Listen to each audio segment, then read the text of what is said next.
கர்த்தராகிய இயேசு கிறிஸ்து நல்லவர். கர்த்தருடைய பரிசுத்த நாமம் மகிமைப்படுவதாக. கர்த்தராகிய இயேசு கிறிஸ்துவை ஆராதிக்கும்படியாய் வந்த உங்கள் யாவரையும் கர்த்தரை ஆசீர்வதித்து பாதுகாத்து நிறுத்துவராக. ஆமேன். பிதா குமாரன் பரிசுத்தாவின் நாமத்தினாலே கிருபையும் சமாதானமும் இரக்கமும் நமக்கு என்றென்றைக்கும் உண்டாகட்டும். சிங்காசனத்தில் வீற்றிருக்கிற பெரியவர் நம்மோடு கூட வாசமாக இருக்கிறார். ஒரு வேத வசனத்தை வாசித்து நாம் தியானம் செய்ய போகிறோம். பரிசுத்த ஆவியானவர் நமக்கு உதவி செய்வாராக. 1 யோவான் நிருபம் 1வது அதிகாரம் 1 யோவான் 1வது அதிகாரம் 5வது வசனத்தை வாசிக்கலாம். தேவன் ஒளியாயிருக்கிறார், அவரில் எவ்வளவேனும் இருள் இல்லை. இது நாங்கள் அவரிடத்தில் கேட்டு உங்களுக்கு அறிவிக்கிற விசேஷமாயிருக்கிறது. கர்த்தருடைய பரிசுத்த நாமம் மகிமைப்படுவதாக. தேவன் ஒளியாயிருக்கிறார். எப்படி இருக்கிறார்? ஒளியாயிருக்கிறார். நாங்கள் அவரிடத்தில் கேட்டோம். அவரிடத்தில் எவ்வளவேனும் இருள் இல்லை, நாங்கள் இதை அவரிடத்தில் கேட்டோம் அப்படின்னு சொல்லி இங்கே அப்போஸ்தலனாகிய யோவான் சொல்லுகிறார். அவரிடத்தில் என்று சொல்லுவது நமது கர்த்தராகிய இயேசு கிறிஸ்துவின் இடத்துல அவர்கள் கேட்டு விசாரித்து தேவனை அறிந்து கொண்டார்கள். கர்த்தருடைய பரிசுத்த நாமம் மகிமைப்படுவதாக. தேவன் ஒளியாயிருக்கிறார், அவரில் எவ்வளவேனும் இருள் இல்லை. இதை அவங்க கர்த்தராகிய இயேசுவின் அண்டையில் அவருடைய வார்த்தையில் அவருடைய உபதேசத்தில் கேட்டு அவர்கள் அறிந்து நிச்சயித்து கொண்டார்கள். இப்போது தேவன் ஒளியாக இருக்கிறார் அப்படின்னா என்ன அர்த்தம்? என்னன்னு நம்ம புரிந்து கொள்வது. தேவன் ஒளி, தேவன் ஆவியாக இருக்கிறார். இதுக்கான வித்தியாசத்தை நான் பல முறை உங்களுக்கு விளக்கப்படுத்தி காண்பித்திருக்கிறேன். கர்த்தருடைய பரிசுத்த நாமம் மகிமைப்படுவதாக. தேவன் ஆவியாக இருக்கிறார் என்றால் அவர் சர்வ வல்லமையுள்ளவராக இருக்கிறார். அவர் சர்வ வல்லவர் என்பதை நாம் அறிந்திருக்க வேண்டும். தேவன் ஒளியாக இருக்கிறார் என்றால் என்ன அர்த்தம்னா, தேவன் அன்பாகவே இருக்கிறார். ஒளி என்பது அன்பை வெளிப்படுத்துகிறது. எத்தனை பேர் சந்தோஷமா இருக்கிறது? அன்பு என்றால் நமக்காக, நம்முடைய சந்தோஷத்துக்காக, நம்முடைய ஆறுதலுக்காக எல்லாவற்றையும் கொடுப்பது தான் அன்பு. ஆக மொத்தத்தில் என்னுடைய மனம் கலிகூற வேண்டும், என் மனம் குளிர வேண்டும், என் மனம் குளிர்ந்திருக்க வேண்டும், நான் மனமகிழ்ச்சியாக இருக்க வேண்டும். அதற்காக எல்லாவற்றையும், அந்த மனமகிழ்ச்சிக்காக, அந்த மனமகிழ்ச்சியினுடைய பூரணத்துக்காக எல்லாவற்றையும் கொடுக்கிறதுக்கு பேர் தான் அன்பு. அவரிடத்தில் எவ்வளவும் இருள் இல்லை, எவ்வளவேனும் அவருக்கு அந்த செல்ஃப் இல்லை, அந்த சுயம் அவருக்கு இல்லை. என் பிள்ளைகளுக்காகத்தான் நான் எல்லாவற்றையும் நான் சிருஷ்டித்திருக்கிறேன், என் பிள்ளைகளுடைய மனமகிழ்ச்சிக்காகத்தான் நான் எல்லாவற்றையும் கொடுத்திருக்கிறேன் என்பதுதான் தேவன். எத்தனை பேர் சந்தோஷமா இருக்கிறது? அன்பான தேவ ஜனமே, ஒரு காரியத்தை நீங்கள் புரிந்து கொள்ளுங்க. தயவு செய்து சொல்கிறேன், தேவனிடத்தில் அன்பு கூறுங்க. ஏன் அப்படின்னா, அவர் தம்முடைய சொந்த குமாரனையே நமக்காக கொடுத்து அன்பு கூர்ந்திருக்கிறார். கர்த்தராகிய இயேசு கிறிஸ்துவுக்குள்ள சகலவிதமான ஆசீர்வாதங்களையும் அவர் நமக்கு கொடுத்திருக்கிறார். அதுதான் எபேசியரில் பார்க்குறோம். உன்னதத்தில் உள்ள சகலவிதமான ஆசீர்வாதத்தினாலே நம்மை அவர் ஆசீர்வதித்திருக்கிறார். அப்போது இன்னைக்கு நிறைய பேர் இருளில் இருக்கிறாங்க. அவர்கள் மனசுக்குள்ள நிறைய போராட்டங்கள், நிறைய பிரச்சனைகள். அந்த பிரச்சனையிலேருந்து அவங்களுக்கு வெளியே வர முடியல. அதுக்கு என்ன காரணம் அப்படின்னா, தேவன் என் மேல் அன்பு கூர்ந்திருக்கிறார், என் தேவன் ஒளியாக இருக்கிறார், அவரிலேன்னு எவ்வளவு இருள் இல்லை. என்னை துன்பப்படுத்துகிறவர் அல்ல, என்னை துன்பப்படுத்துவதற்காக என்னை அவர் சிருஷ்டிக்கவில்லை, மாறாக என்னுடைய பூரண சந்தோஷத்துக்காகத்தான் அவர் என்னை படைத்திருக்கிறார். இந்த சந்தோஷத்தை நான் அனுபவிக்கும்படியாகத்தான் அவர் என்னை படைத்திருக்கிறார் என்கின்ற அந்த வெளிச்சம் இல்லாததுனால தான் எனக்கு நிறைய பேர் இருள் இருக்கிறாங்க. ஆனால் என் தேவனுக்குள்ள எவ்வளவேனும் ஒரு டாட் இருள் கூட இல்லை, ஒரு டாட் டார்க்னஸ் கூட அங்கே இல்லை அப்படி என்று சொல்லி நமக்கு வேதம் தெளிவுபடுத்துகிறது. இப்போ இந்த ஒளி, தேவன் ஒளியாக இருக்கிறார் அப்படின்னா என்ன அர்த்தம்?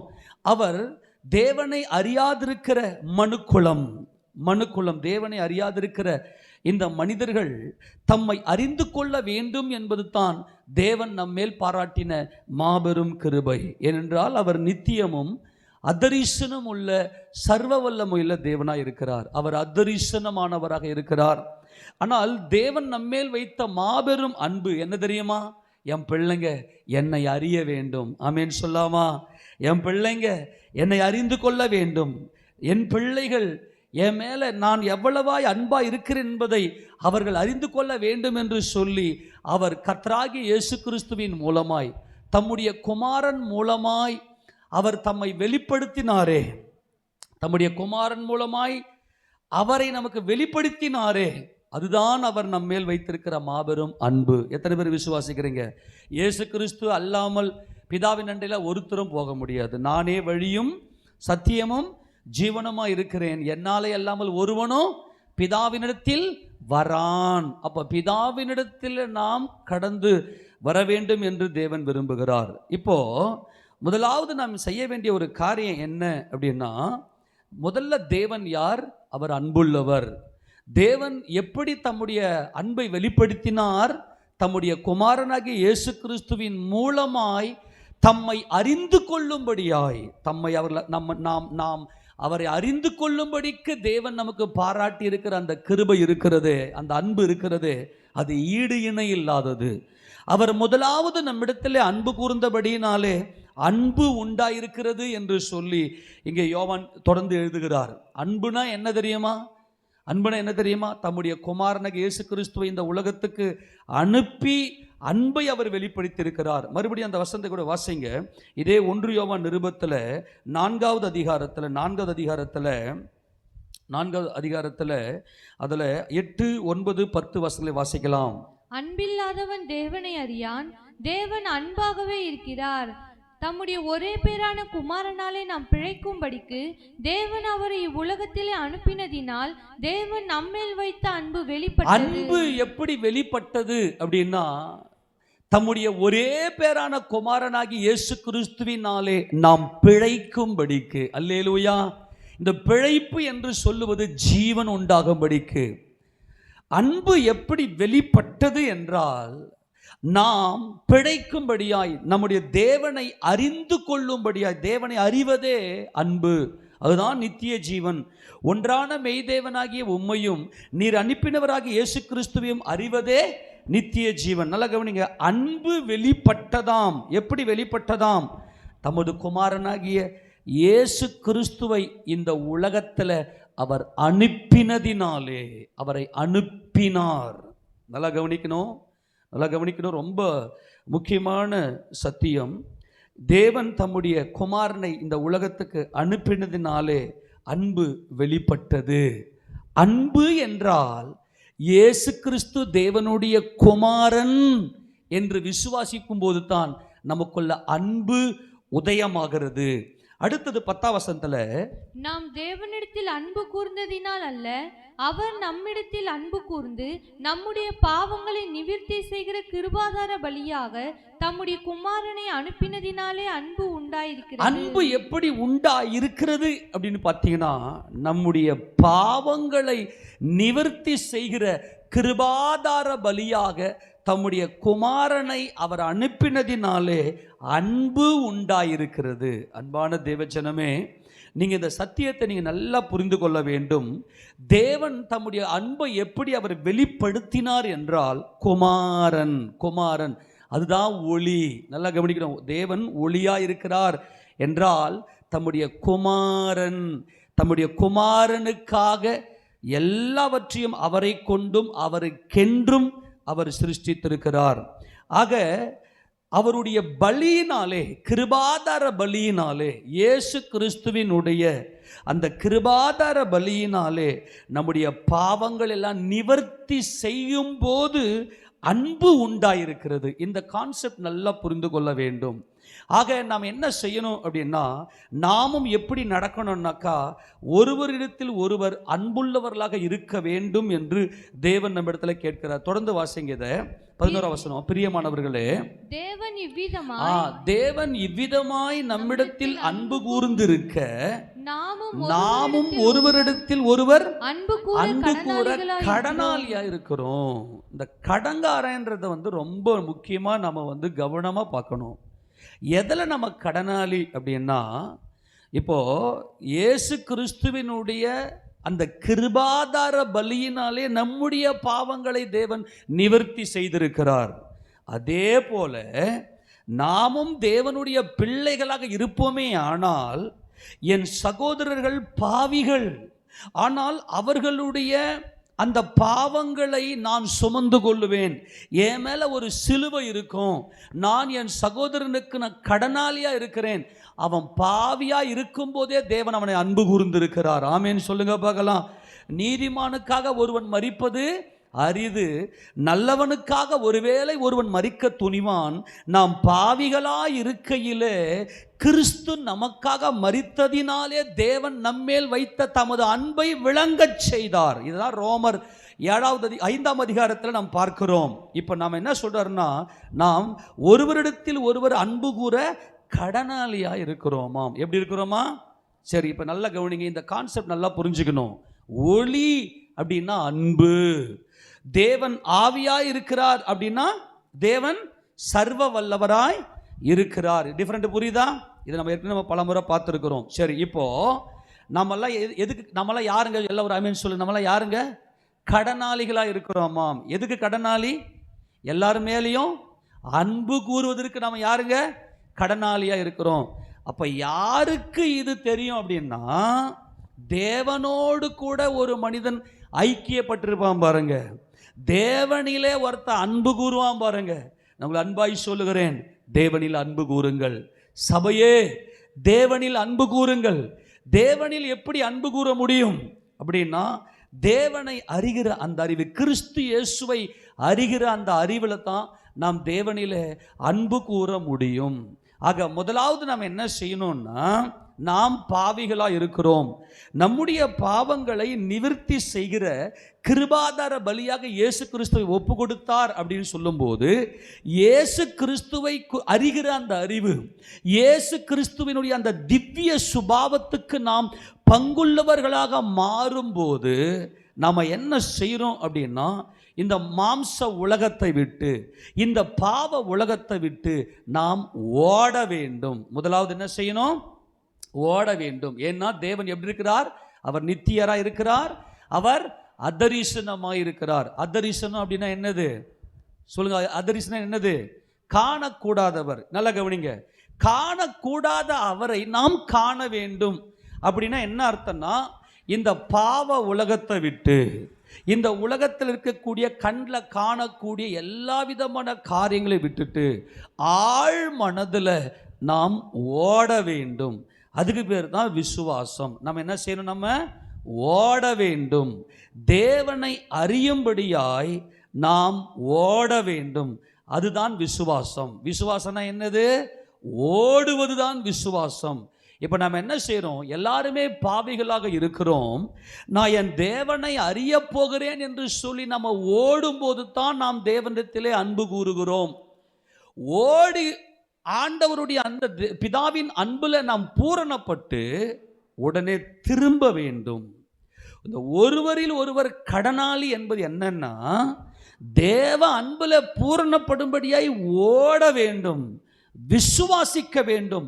இந்த விசுவாசத்தில் போகும்போது எதுவுமே நிலையல்ல, எல்லாமே மாயை. என் தேவன் மட்டுமே சத்தியவரனாக இருக்கிறார் அப்படின்னு சொல்லி தேவன் மேல வைக்கிற அந்த அன்புக்கு பேரு தான் ஓட்டம். அப்படி நீ ஓடினது உண்மைன்னா, அந்த ஓடி நீ என்ன செய்யணும்? திரும்பணும். எப்படி? என் ஜனங்களுக்கு மத்தியில என் தேவனுடைய அன்பை நான் காண்பிப்பேன். அல்லேலூயா. நான் கடனாளியா இருக்கிறேன். நல்லா கவனிங்க. Run and return. எல்லாம் ஒரு ஆமென் சொல்லுங்க. ஒரு முறை சொல்லுங்க பார்க்கலாம். Run and return. சொல்லுங்க. Run and return. ஓடு, திரும்பு. இந்த சமநிலை இருக்க வேண்டும். எப்பொழுது நாம் கடனாளி, நான் என் சகோதரர்களுக்கு பாவத்தில் தான் இருக்கிறாங்க, அவங்க நமக்கு பயங்கரமான குடைச்சல் கொடுப்பாங்க, பாம்பை போல தேலை போல நம்மை கொட்டி நம்மளை துன்புறுத்துவாங்க. ஆனா உனக்குள்ள ஓடுகிற அனுபவம் இருக்குமே, ஆனால் நீ திரும்பி இருப்ப. ஆமெனா? நான் சொல்றது புரியுதா? இந்த ஓடுதல் அப்படின்னா என்னது? தேவனை மட்டுமே நேசித்தல், தேவன் மட்டுமே, அவரை அறிதல், தேவனை அறிகிற அந்த அறிவு, அதுதான் ஓடுதல். அதுதான் என்னதுங்க? அப்படி ஓடும்போது எல்லா விதமான இந்த இச்சைகளை வெறுத்து, என் மாம்சத்தை நான் ஒடுக்கி, நான் ஒன்றுமில்லைன்னு சுருக்கி, நான் சொல்கிற வார்த்தையெல்லாம் மிக முக்கியமான சத்தியங்கள். என் மாம்சத்தை வெறுத்து, என் இச்சையை எரித்து, என் மாம்சத்தை வெறுத்து, என் இச்சையை வெறுத்து, என்னை நான் சுருக்கி, நான் ஒன்றுமில்லை எல்லாம் என் தேவனே என்று சொல்லுவது ஓடுதல். ஓடி தேவனுடைய அன்பை கண்டு அப்படியே திரும்பி வரணும். இது ரெண்டு சமமா இருக்குது பாருங்க. இதுதான் தேவன். நமது கர்த்தராகிய இயேசு கிறிஸ்து கிருபாதார பலி. அவர் கிருபாதார பலியாக அவர் தேவனுடைய பிள்ளைகளிடத்தில் திரும்பினார். அவர் வந்தார். அவர் சீக்கிரமா இந்த பூமிக்கு வந்து அவர் 1000 வருட அரசாட்சியை ஸ்தாபிக்க போகிறார். ஆக ஈஸியா நம்ம கண்டுபிடிச்சிடலாம். ஒரு ஆவிக்குரியவர்கள், ஒரு அன்புள்ளவர்கள் என்ன செய்வாங்க? ஓடுவாங்க. விசுவாசம் உள்ளவங்க என்ன செய்வாங்க? ஓடுவாங்க. ஆக இந்த ஒளி என்பது அன்பு. அன்புக்காகத்தான் தேவன் நம்மை அழைத்திருக்கிறார். எல்லாம் கரண்ட் சொல்லாமா? சபையை அழைத்த நோக்கம் அன்பு. மறுபடியும் இந்த வசனத்தை வாசிங்க. இதே 1 யோவான் நிருபத்தில் மறுபடியும் அந்த 1:5 வாசிக்க பார்க்கலாம். தேவன் ஒளியா இருக்கிறார், அவரில் எவ்வளவு இருள் இல்லை. இது நாங்கள் அவரிடத்தில் கேட்டு உங்களுக்கு அறிவிக்கிற விசேஷமா இருக்கிறது. நாம் அவரோடு ஐக்கியப்பட்டவர்கள் என்று சொல்லியும். ஃபர்ஸ்ட் என்னது? ஒளினா என்னது? எனக்குள்ள ஒளி இருக்கிறது அப்படின்னா நான் யாரு கூட ஐக்கியப்பட்டிருக்கிறேன்? தேவனோடு ஐக்கியப்பட்டிருக்கிறேன். கரங்களுக்கு ஆமென் சொல்லாமா? யார் கூட ஐக்கியப்பட்டிருக்கிறோம்? இதுதான் ரன். இதுதான் ஏதுங்க?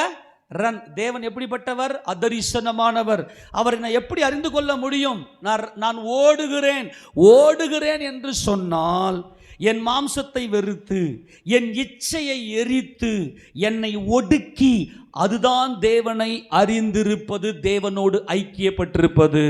நிர்பந்தமான மனுஷன் நான், இந்த மரண சரீரத்தினின்று யார் என்னை விடுதலையாக்குவார்? அப்ப ஓடுதல் என்ன? இந்த மாம்சத்தை விட்டு, இந்த உலகத்தை விட்டு நான் ஓடி என் ஆழ் மனதில் என் தேவனை நான் அறிவேனே, என் நினைவில் என் தேவனை நான் நினைத்து கொண்டே இருப்பேனே, அதுதான் ஐக்கியப்பட்டிருப்பது. புரிஞ்சு போச்சா? ஐக்கியம்தான், அன்புதான் ஒளி. எத்தனை பேர் இருதயத்துக்குள்ள ஒளி இருக்கிறது? அன்பான தேவஜனமே, இருளை விட்டு வெளியே வாங்கள், இருளை விட்டு வெளியே வந்து விடுங்கள். அங்கே கர்த்தர் சொல்றார், நாம் அவரோடு ஐக்கியப்பட்டவர்கள் என்று சொல்லியும் இருளில் நடக்கிறதா இருந்தால் சத்தியத்தின்படி நடவாமல் பொய் சொல்லுகிறவர்களா இருப்போம். நல்லா கவனிங்க. இருள் நடக்கிறதுனா என்ன? கவனி. நான் என் தேவனோடு அன்புல இருக்கிறேன், என் தேவனோடு நான் ஐக்கியப்பட்டிருக்கிறேன் அப்படின்னு சொல்லியும். இப்ப சபையில் இருக்கிறவங்களுக்கு இவர் நிருபத்தை எழுதுகிறார். சபையில் இருக்கிறவங்க யாரு? விசுவாசிகள். ஆமென் சொல்லுங்க. யாருங்க? விசுவாசி. விசுவாசினா யாரு? ரன், ஓடுகிறவன். ஆமெனா? இந்த மாம்சத்தை விட்டு ஓடி ஆழ் மனதுல அந்த நினைவு அந்த நினைவுல தேவனை நோக்கி பார்ப்பது, இயேசு கிறிஸ்துவின் நாமத்தில் அந்த நினைவை நோக்கி, இந்த சமநிலை. அப்போ ரிட்டன். அப்போ இருளிலே நடக்கிறதா இருந்தால், இருளில் நடக்கிறதுனா என்ன? பகை, பகை, பகை, காரணமில்லாத பகை. யாரையோ ஒருத்தரை குற்றப்படுத்திக்கினே இருப்பாங்க. நல்லா கவனிங்க. யார் மேலேயோ ஒருத்தர் மேலே கசப்பு இருந்துக்கினே இருக்கும். அவங்களுக்கு கொடுக்கப்பட்ட கணவன் மனைவி மேலே கசப்பு இருக்கும், மாமியார் மருமக கசப்பு இருக்கும், அல்லது பெற்றோர் பிள்ளைகள் கசப்பு இருக்கும். இவங்க யாருன்னா இருள் இருக்கிறவங்க. இவங்க ஓடணும். நாம் ஓடுவதற்காக அழைக்கப்பட்டிருக்கிறோம். ஓடி திரும்ப வேண்டும். இந்த 2 சமநிலை தான் தேவனுடைய சபை. இதுதான் சீயோன் எருசலேம். நீ இருளே நடக்கிறவனா இருந்தால் சத்தியத்தின்படி நடவாமல் நீ பொய் சொல்லுகிறவனா இருக்கிற, நீ பொய்யனா இருக்கிற, நீ தேவனை இன்னும் காணல, தேவனை நீ இன்னும் அறியல, தேவ அன்புல நீ இன்னும் பூரணப்படல, தேவனோடு நீ இன்னும் ஐக்கியப்படவில்லை என்று இங்கே கர்த்தர் சொல்லுகிறார். 7ஆம் வசனத்தை வாசிங்க. அவர் ஒளியில் இருக்கிறது போல நாமும் ஒளியிலே நடந்தால். இந்த ஒளியிலே நடந்தால் அப்படின்னா எப்பவுமே ஒளியில நட அப்படின்னு நமக்கு ஆண்டவர் ஆலோசனை கொடுக்கிறாருன்னா, அப்ப நாம வேற எதுலையோ நடக்கிறோன்றது தெரியணும் நமக்குள்ள. நான் சொல்றது புரியுதா? அவர் ஒளியில் இருக்கிறது போல நாமும் ஒளியிலே நடந்தால் ஒருவரோடு ஒருவர் ஐக்கியப்பட்டு அன்பு கூறுகிற கடன். அப்பா, உனக்காக நான் பலியாகும்படி என் தேவனால் நான் தெரிந்து கொள்ளப்பட்டிருக்கிறேன். தெரிந்து கொள்ளப்பட்டவங்க என்ன செய்வாங்கன்னா, யாரு மேலேயும் குற்றப்பட்டுற மாட்டாங்க, யாரு மேலேயும் எந்த கசப்பும் இருக்காது. மாறாக அவர்கள் பலியாவார்கள். இந்த ஒளி தான், இந்த அன்புக்காகத்தான் தேவன் மனிதனை சிருஷ்டித்தார். ஆமென் சொல்லாமா? நம்முடைய ஜீவனாகி இயேசு கிறிஸ்துவை நாம் தியானிக்க தியானிக்க தியானிக்க அவரை பற்றின சத்தியங்களை அறிய அறிய அறிய நாம் டீப்பா தேவ அன்புக்குள்ள ஓடுகிறோம். ஓடின வேகத்துல திரும்ப வேண்டும். இப்போ வெளியில் இருக்கிற ஜனங்கள்லாம் எப்படிப்பட்டவங்கன்னா, நல்லா கவனிங்க, அந்த வசனத்தை வாசிங்க. இல்லை, இந்த வசனத்தை ஃபுல்லா வாசிங்க பார்க்கலாம். அவர் ஒளியில் இருக்கிறது போல நாமும் ஒளியிலே நடந்தால். இந்த ஒளியிலே நடந்தால் என்பது இயேசு கிறிஸ்து என்னுடைய பலி, என் கிருபாதார பலி என்பதில் தான் நம்ம ஒளியில நடக்க முடியும். எத்தனை பேர் ஆமென் சொல்ல முடியும்? ஏன்னா தேவன் தம்முடைய அன்பை எப்படி வெளிப்படுத்தினார்? குமாரன் மூலமாய் அவர் வெளிப்படுத்தினார். அவருடைய அன்பு வெளிப்பட்டது குமாரனுடைய கிருபாதார பலியினாலே அன்பு உண்டாயிருக்கிறது. வாசிங்களேன். அவருடைய குமாரனாகிய இயேசு கிறிஸ்துவின் ரத்தம் சகல பாவங்களையும் நீக்கி நம்மை சுத்திகரிக்கும். அல்லேலூயா. முதலாவது, நான் ஒரு பாவியான மனுஷன், என் பாவத்துக்காகத்தான் என் கர்த்தர், என் தேவன் தம்முடைய குமாரனாகிய இயேசு கிறிஸ்துவை கிருபாதார பலியாக அனுப்பினார் என்கின்ற விசுவாசத்தில் தான் நம்முடைய விசுவாச ஓட்டம் ஆரம்பிக்கிறது. அவங்க என்ன செய்யறாங்கன்னா, இரவும் பகலும் கர்த்தருடைய வேதத்தை நல்லா தியானிச்சு தியானிச்சு தியானிச்சு அவர் அன்புல பூர்ணப்பட்டு ஓடுகிறார்கள். ஓடுறவங்க திரும்பணும். அப்படி திரும்பலன்னா, நீ மனுஷங்களிடத்துல தேவ அன்புல நீ வாழலன்னா ஓட்டம் வீண். இது ரெண்டு சமநிலையா இருக்கணும். ஓடுவதும் திரும்புவதும் நம்முடைய வாழ்க்கையினுடைய ஜீவியமாக இருக்க வேண்டும். இதுதான் தேவனுடைய அநாதி தீர்மானம். இதுதான் தேவ சுபாவம். இதுதான் தேவனுடைய திவ்ய சுபாவம். இதுதான் தேவனுடைய திவ்ய சுபாவம்.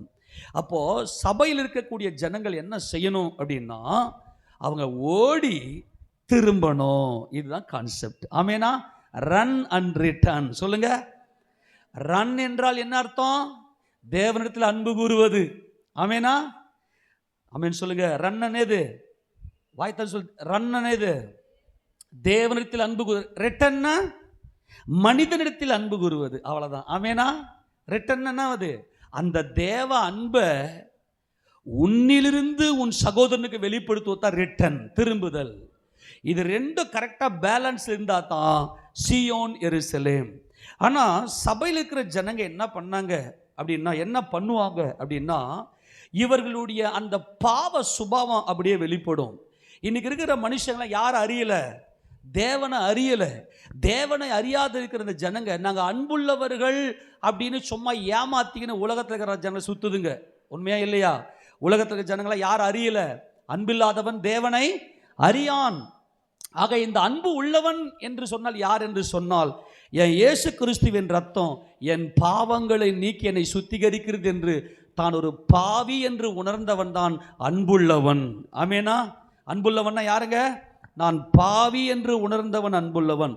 உலகத்தில் இருக்கிற ஜனங்க என்ன பண்ணலன்னா, தேவ அன்பை உணரல, அன்பு இல்லாதவன். ஆனால் சபையில் இருக்கிற நாம் எல்லாரும் தேவ அன்பை உணர்ந்தவர்கள். எப்படி உணர்ந்தவர்கள்? அவருடைய குமாரனாகிய இயேசு கிறிஸ்துவின் ரத்தம் என் பாவத்துக்காக அவர் சிலுவையில் மரித்து, அவர் ரத்தம் சிந்தி மரித்தார். என்னை சுத்திகரிக்க, என்னை பூரணப்படுத்துவதற்காக என் தேவன் தம்முடைய குமாரனையே அனுப்பினார் என்று அந்த பாவ உணர்வு உள்ளவன் தான் அன்புள்ளவன். இந்த அன்புள்ளவன் ஓடுவான்.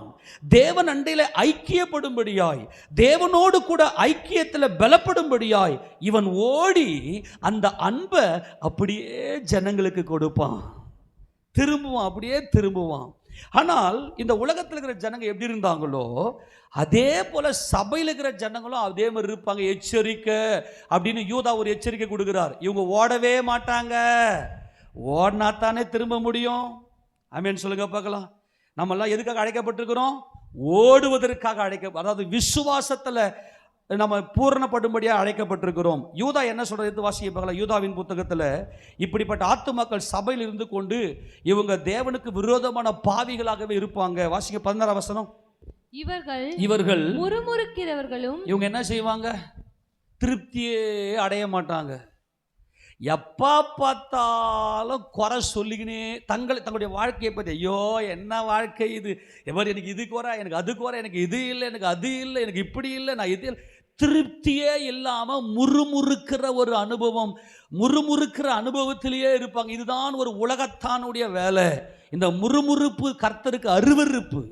முறுமுறுப்பு எப்படிப்பட்டது? கர்த்தருக்கு அருவருப்பு. நல்லா கவனிங்க. இப்போ சபையில் இருக்கிற ஜனங்களை பற்றி தான் பேசுகிறாரு இங்கே யோவான். அப்போஸ்தலனாகிய யோவானும் சரி, அப்போஸ்தலனாகிய யூதாவும் சரி, சபையில் இருக்கிற ஜனங்களை தான் பேசுகிறாரு. இவங்க முறுமுறுப்பாங்க, எதெல்லாமே திருப்தி அடைய மாட்டாங்க.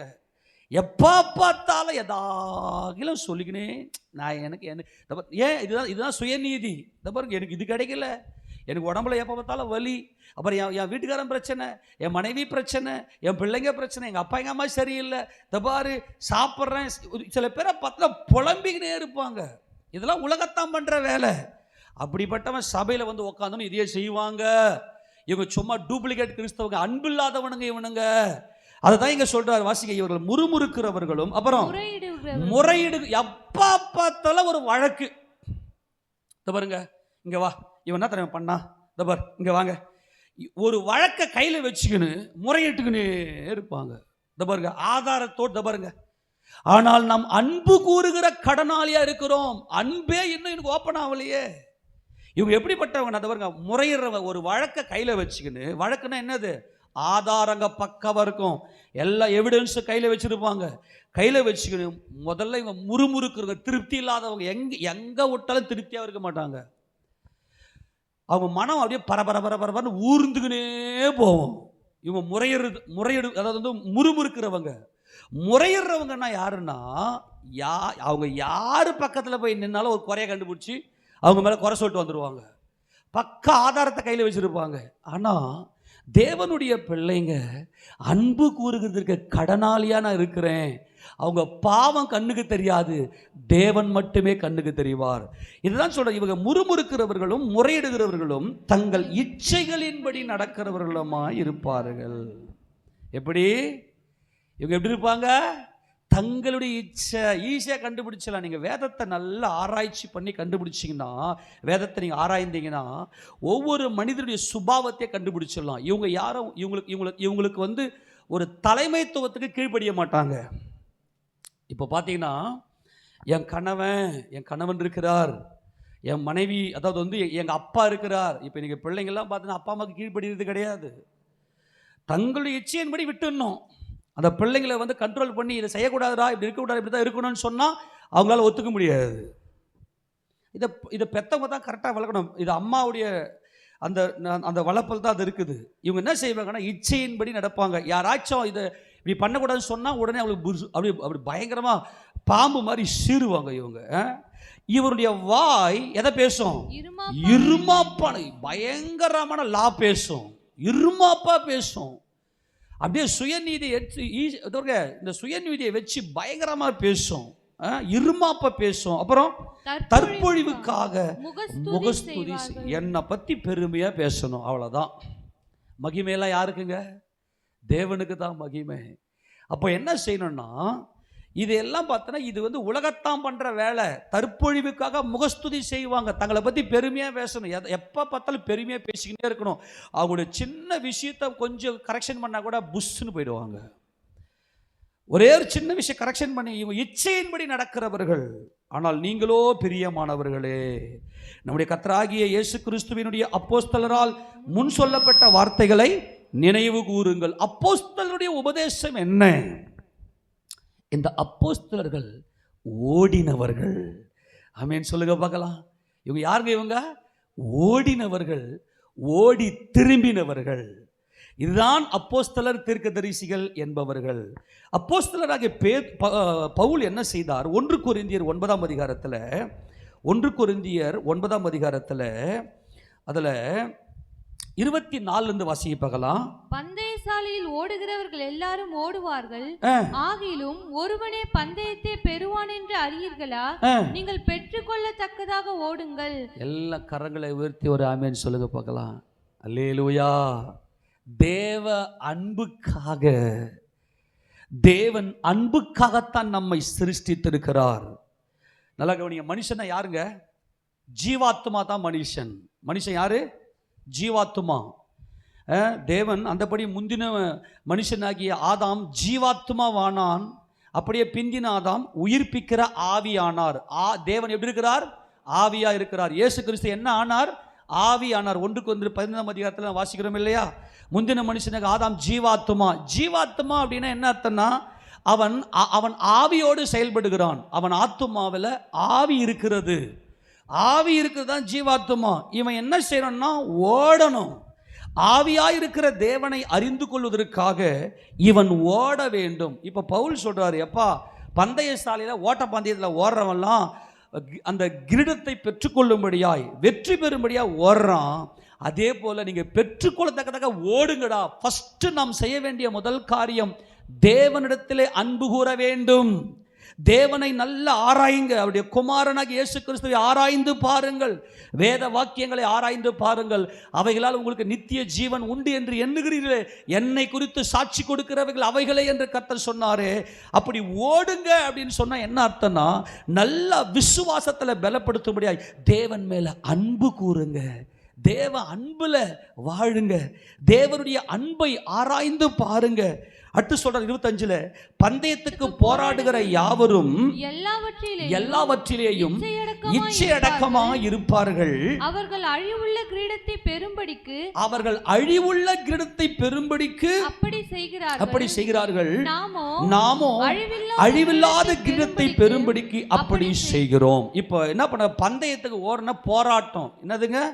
அவங்க என்ன செய்கிறாங்க? இப்போ உதாரணத்துக்கு ஒரு ஓட்டப்பந்தயம் ஓடுற இப்போ அத்லெட்டிக்ஸ்லாம் நீங்கள் பார்த்தீங்கன்னா அவங்களுக்கு ஒரு சின்ன தொப்பை கூட வெளியே காட்டக்கூடாது, வெளியே வரக்கூடாது. வந்துச்சுன்னா அவங்களால ஓட முடியாது, அவங்களால விளையாட முடியாது.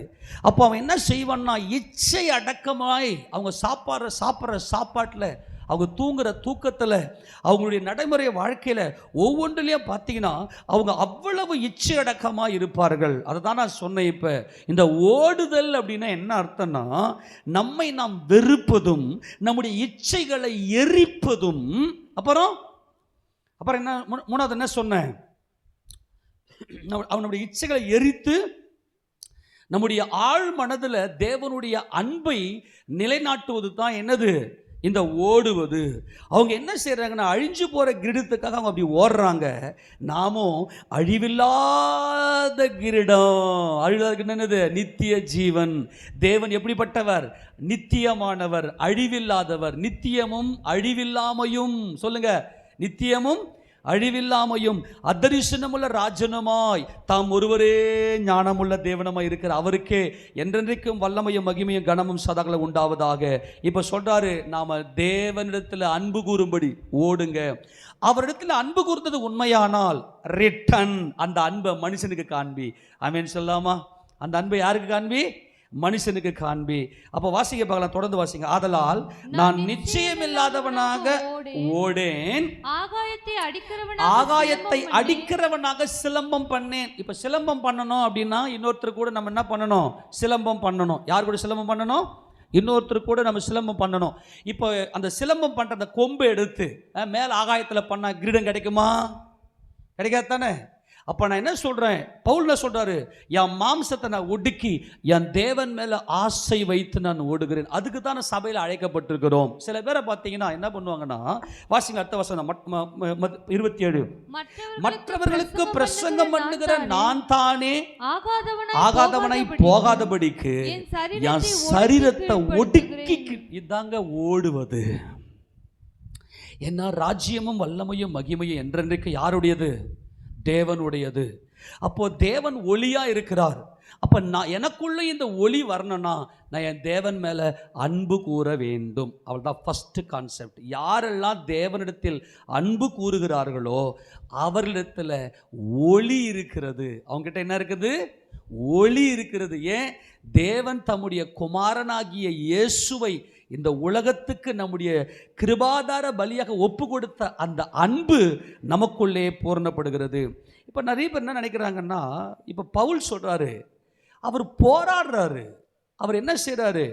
மற்றவர்களுக்கு நான் பிரசங்கம் பண்ணுகிறேன், ஆனால் என் மாம்சம் எனக்கு கீழ்ப்படியாது. அப்போ நான் என்ன செய்கிறேன்னா என் மாம்சத்தை, என் சரீரத்தை நான் ஒடுக்கி கீழ்ப்படு. இந்த போராட்டம் தாங்க கிறிஸ்தவம். அப்போது நமக்குள்ள ஒரு இச்சை அடக்கம் ஏற்பட்டு முதலாவது சாப்பாட்டில் நல்லா கையை வச்சு உபவாசம் பண்ணி தேவ சமூகத்தில் உட்காந்து தூக்கத்தை விட்டு, நீங்கள் சாப்பிடல அப்படின்னாவே தூக்கம் வராது, அந்த சோர்வெல்லாம் போயிடும்.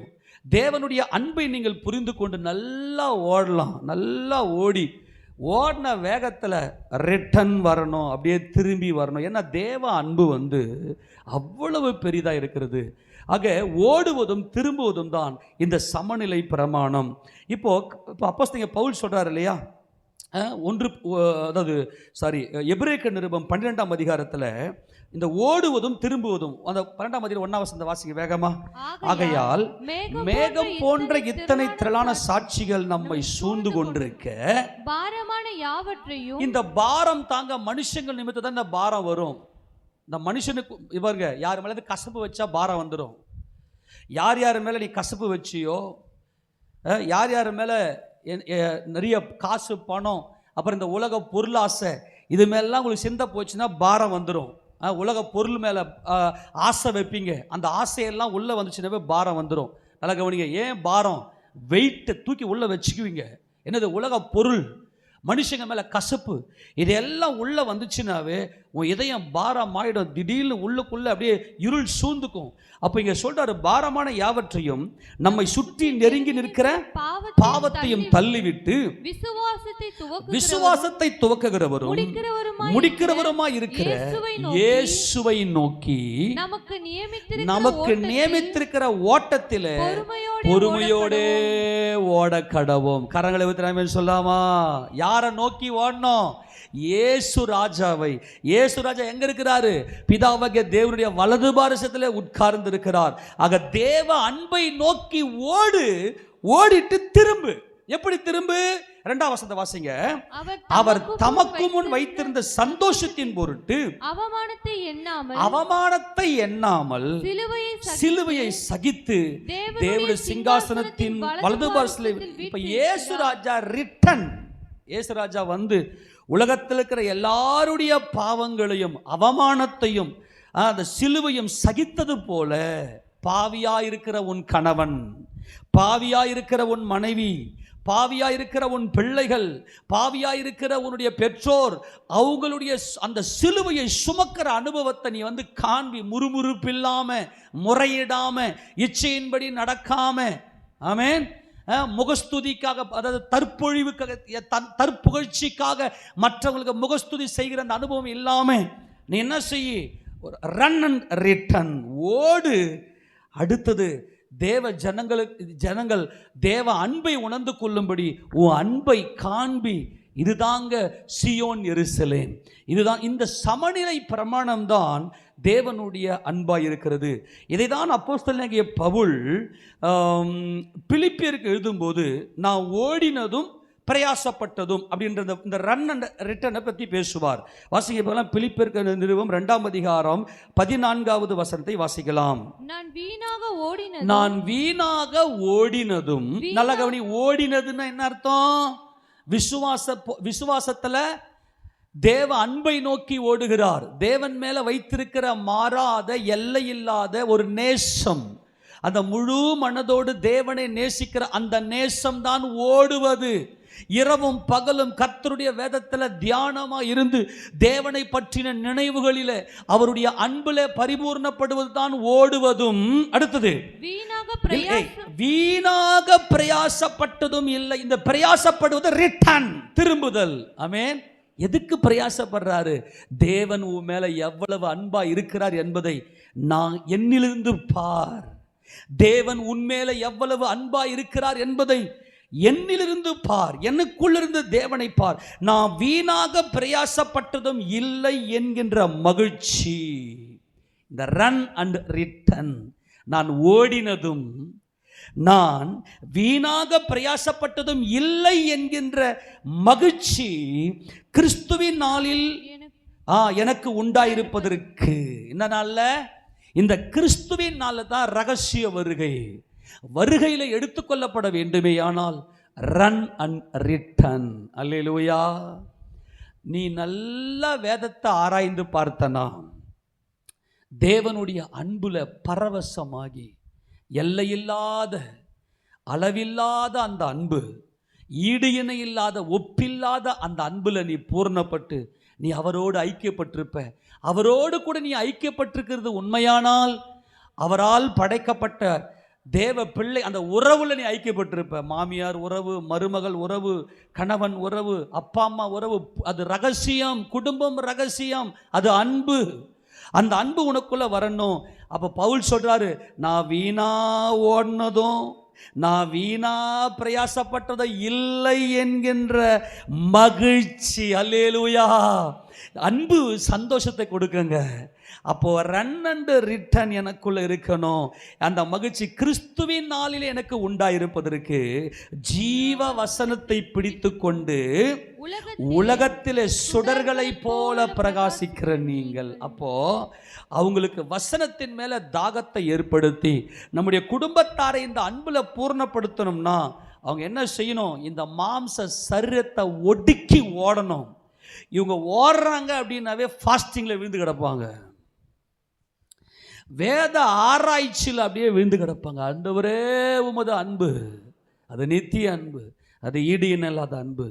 சில சபைகளில் நீங்கள் பார்த்தீங்கன்னா சபைக்குள்ளே வந்துட்டவங்க என்ன செய்வாங்கன்னா, நல்லா கவனிங்க, தேவனுடைய அன்பு என்ன என்பது தம்முடைய குமாரனாகிய இயேசு கிறிஸ்துவினாலே நமக்கு ஜீவனை கொடுத்திருக்கிறார் என்பதுதான் தேவனுடைய அன்பு. அப்போ இந்த கிறிஸ்துவை அறிகிற இந்த அறிவில், கிறிஸ்துவினுடைய அன்புல, கிறிஸ்துவை நோக்கி ஓடுகிற இந்த விசுவாச ஓட்டத்தில் ஓடி ரிட்டன் வந்து திரும்பி ஜனங்களை தேவன் அண்டையில் கொண்டு போய் சேர்க்கணும். இதுதான் தேவன் நம்மை அழைத்திருக்கிற அழைப்பு. இதை விட்டுட்டு சில சபைகளில் பார்த்தீங்கன்னாக்கா சில பேர் சபையில் இருக்கக்கூடிய நிறைய ஜனங்க என்ன பண்ணுவாங்கன்னா, என்னை பற்றி ஆண்டவருக்கு தெரியுமா, என் மனசு என் கர்த்தருக்கு தெரியும், உங்களுக்கெல்லாம் என்ன தெரிய போகுது, நான் என் கர்த்தரை நேசிக்கிறேன், நான் என் கர்த்தர் மேலே எவ்வளவு அன்பாக இருக்கிறேன் தெரியுமா அப்படின்னு சொல்கிறது அந்நிய அக்கினி. என்னை பற்றி உங்களுக்கு என்ன தெரியும், என் பக்தியை பற்றி உனக்கு என்ன தெரியும், நீ அப்படியே மற்றவங்களை முறையிடுவது, அது அந்நிய அக்கினி. நான் சொல்கிறது புரியுதா இல்லையா? ஆண்டவரே என் ஜனங்களையோன்னு பாருங்கப்பா, நீ இவர்களை எவ்வளவாய் நேசிக்கிறீர், என் சொந்த பந்தங்களை பாரு ஆண்டவரே நீ எவ்வளவாய் நேசிக்கிறீர் சொல்லி திரும்பி இந்த ஜனங்களை தம்மண்டில் சேர்த்து கொள்ளணும்.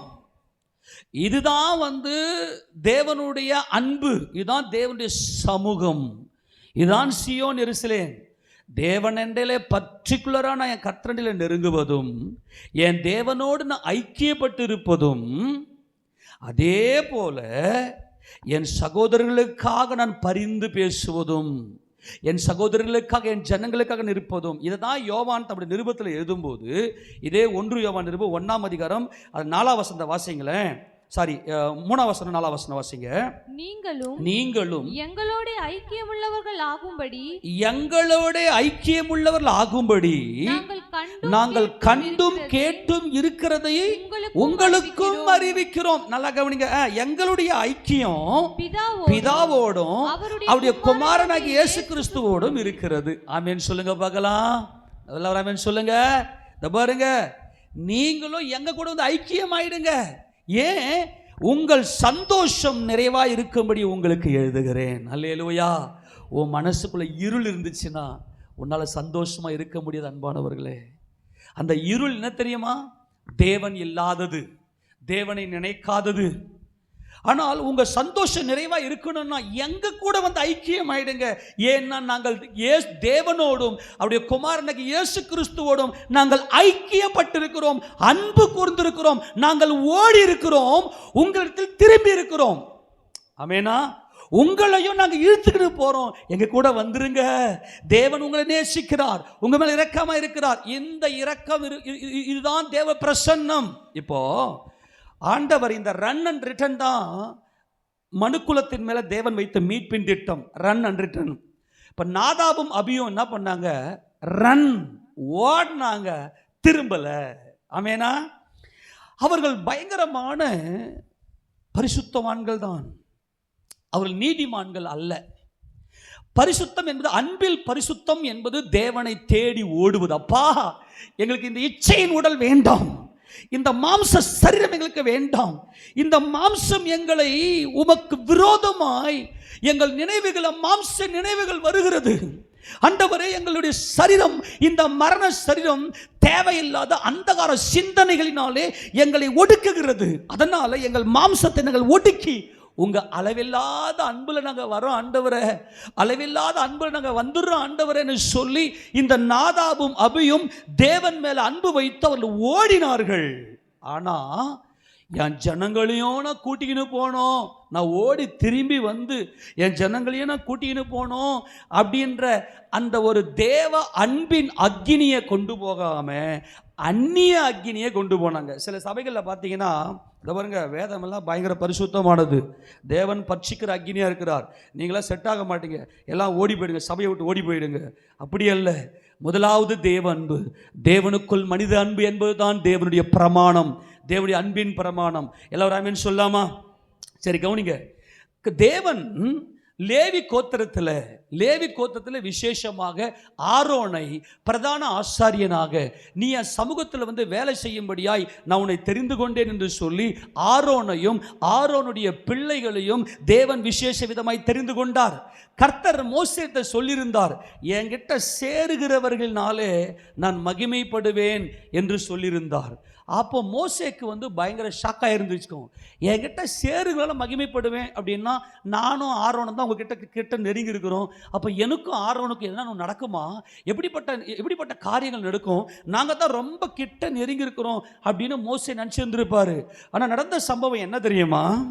மோசே ஆரோனை விட நாதாபும் அபியும் தேவன் மேலே வைத்த அந்த நேசம், ஆண்டவரே, இந்த மாம்ச உடல், இந்த இச்சையின் உடல் உம்மை நினைக்க கூடாதபடிக்கு எங்களுக்கு தடையா இருக்குது ஆண்டவரே, எப்படி ஆகிலும் அளவில்லாத மாசற்ற மகிமையின் அன்பாகி உம்முடைய அன்பை நாங்கள் அறியணும் என்ற ஆர்வம் இந்த நாதாபுக்கும் அபியுக்கும் அதிகமாக இருந்தது. மோசே நினைச்சிருப்பாரு, இந்த நாதாபும் அபியும் அந்நிய அக்கினியை உள்ள கொண்டு போயிட்டு தேவனால் அடிப்பட்டு செத்ததுமே அவர் நினச்சிருப்பாரு, அடா பாவீங்களா, மோசேவாகி என்னை விட ஆரோனை விட இந்த நாதாபும் அபியும் அன்பில் இவ்வளவு வாஞ்சை உடையவர்களா அப்படின்னு சொல்லி அவர் மோசே நினச்சிருப்பார். அவர் கொண்டு போனது கண்டிப்பாக அந்நிய அக்கினி தான். என்ன அந்நிய அக்கினி? தேவனுடைய பிரமாணம் என்ன? Run and return. இந்த சம்பவம் எப்போ நடந்துச்சு அப்படின்னா, இஸ்ரவேல் ஜனங்கள் வனாந்தரத்தில் வந்து கொண்டிருக்கிறார்கள். ஆண்டவர் சொன்னார், நான் உங்கள் மத்தியில் வந்து வாசம் பண்ணும்படிக்கு எனக்கு ஒரு வாசஸ்தலத்தை உண்டு பண்ணு. கரங்களுக்கு ஆமென் சொல்லாமா? பாவியான மனுஷர்களுக்கு மத்தியில், அல்லேலூயா, பாவியா இருக்கிற மனுஷர்களுக்கு மத்தியில், தீட்டா இருக்கிற அருவருப்பா இருக்கிற மனுஷர்களுக்கு மத்தியில் என் தேவனுடைய வாசஸ்தலமா? அதை தான் நான் சொல்லிட்டேன். தேவன் மனுக்குலத்தின் மேல் வைத்திருக்கிற ஒரு மாபெரும் அன்பு, அவரை நாம் அறிந்து கொள்ளும்படிக்கு நம்மை தேடி வந்தாரே. அல்லேலூயா. உங்கள் மத்தியில் நான் வந்து வாசமா இருக்கும்படிக்கு எனக்கு ஒரு வாசஸ்தலத்தை உண்டு பண்ணுவையாக. அதை வாசி 25:8, யாத்திராகம் 25:8 வாசிங்க பார்க்கலாம். அவருடைய அன்பு எவ்வளவு பெரியது என்பது பாருங்கள். தேவ அன்பு வாசிங்க. அவர்கள் நடுவிலே நான் வாசம் பண்ண எனக்கு ஒரு பரிசுத்த ஸ்தலத்தை உண்டாக்குவார்களாக. என்ன ஸ்தலமா? பரிசுத்த ஸ்தலம். இந்த பரிசுத்த ஸ்தலத்துல ஆராதனை செய்வதற்கு தம்முடைய குமாரனாகி இயேசு கிறிஸ்துவை கிருபாதார பலியாக ஒப்பு கொடுத்து விட்டார். அதான் வாசஸ்தலம். இதெல்லாம் நமக்கு பலமுறை பார்த்துட்டோம். ஆமென் சொல்லுங்க. தம்முடைய குமாரனாகிய இயேசு கிறிஸ்துவை கிருபாதார பலியாக ஒப்பு கொடுத்து விட்டார். அதுதான் அந்த வாசஸ்தலம். அங்கே உடன்படிக்கை பெட்டி மகா பரிசுத்த ஸ்தலத்துக்குள் இருக்கிறது. நல்லா கவனிக்கணும். இப்போ ஆண்டவர் என்ன சொல்லிட்டாருன்னா, நான் உனக்கு காண்பிக்கிற மாதிரியின்படியே இந்த ஆசரிப்பு கூடாரத்தை பண்ணி, இந்த ஆசரிப்பு கூடாரத்தை உங்கள் மத்தியிலே வந்து நீங்கள் ஸ்தாபித்து கொள்ளுங்கள். உங்கள் நடுவில் வந்து நான் என்ன பண்ண போகிறேன்? வாசம் பண்ண போகிறேன். அல்லேலூயா சொல்லுவோமா? அப்போ அந்த மகா பரிசுத்த ஸ்தலத்துக்குள்ள வருஷத்துக்கு ஒரு தரம் மாத்திரம் பிரதான ஆசாரியனாகிய இந்த ஆரோன் தனக்காகவும் தன்னுடைய குடும்பத்துக்காகவும் முதல்ல பாவ பிராயச்சித்தை செஞ்சுட்டு, அதற்கு பிற்பாடு இந்த முழு இஸ்ரவேல் ஜனங்களுக்காகவும் பாவ பிராயச்சித்தம் செய்ய வேண்டும். ஆமென் சொல்லாமா? நல்லா கவனிங்க. 7 பண்டிகை. இந்த 7 பண்டிகையில் 6வது பண்டிகை தான் இந்த பாவ நிவாரண பண்டிகை. இந்த பண்டிகையினுடைய பிரதான நோக்கம் என்ன? பிரதான ஆசாரியனாகிய ஆரோனே, நீ முதலாவது உனக்காகவும் உன் குடும்பத்துக்காகவும் சர்வாங்க தகன பலியும் பாவ நிவாரண பலியும், முதல்ல பாவ நிவாரண பலியை செலுத்தி உனக்காகவும் உன் குடும்பத்துக்காகவும் பாவ பிரயாய்ச்சத்தை செஞ்சு முதல்ல நீ மகா பரிசுத்த ஸ்தலத்துக்குள்ள நீ வரணும். வந்துட்டு ரிட்டன், அல்லேலூயா, நீ வந்து உனக்காகவும் உன் குடும்பத்துக்காகவும் பாவ பிரயாய்ச்சத்தை செய்துட்டு ஓடி ரிட்டன் வந்து முழு இஸ்ரவேல் ஜனங்களுடைய பாவங்களுக்காக பாவ நிவாரண பலியை செலுத்தி அதுக்கு பிற்பாடு சர்வாங்க தகன பலி செலுத்து. உங்கள் நடுவில் நான் என்னன்னைக்கு வந்து நான் வாசமா இருப்பேன். கரெக்டாக சொல்லாமா? இப்போ இதுதான் தேவனுடைய மனதில் இருக்கக்கூடிய ஆசாரியர்களை குறித்த, இஸ்ரவேல் ஜனங்களை குறித்த தேவ பிரமாணம்.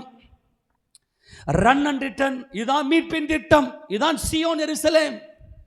ஆனால் நாதாபும் அபியும் என்ன பண்ணிட்டாங்கன்னா, இன்னும் தேவன் இந்த பண்டிகை பிரமாணத்தெல்லாம் கொடுக்கல.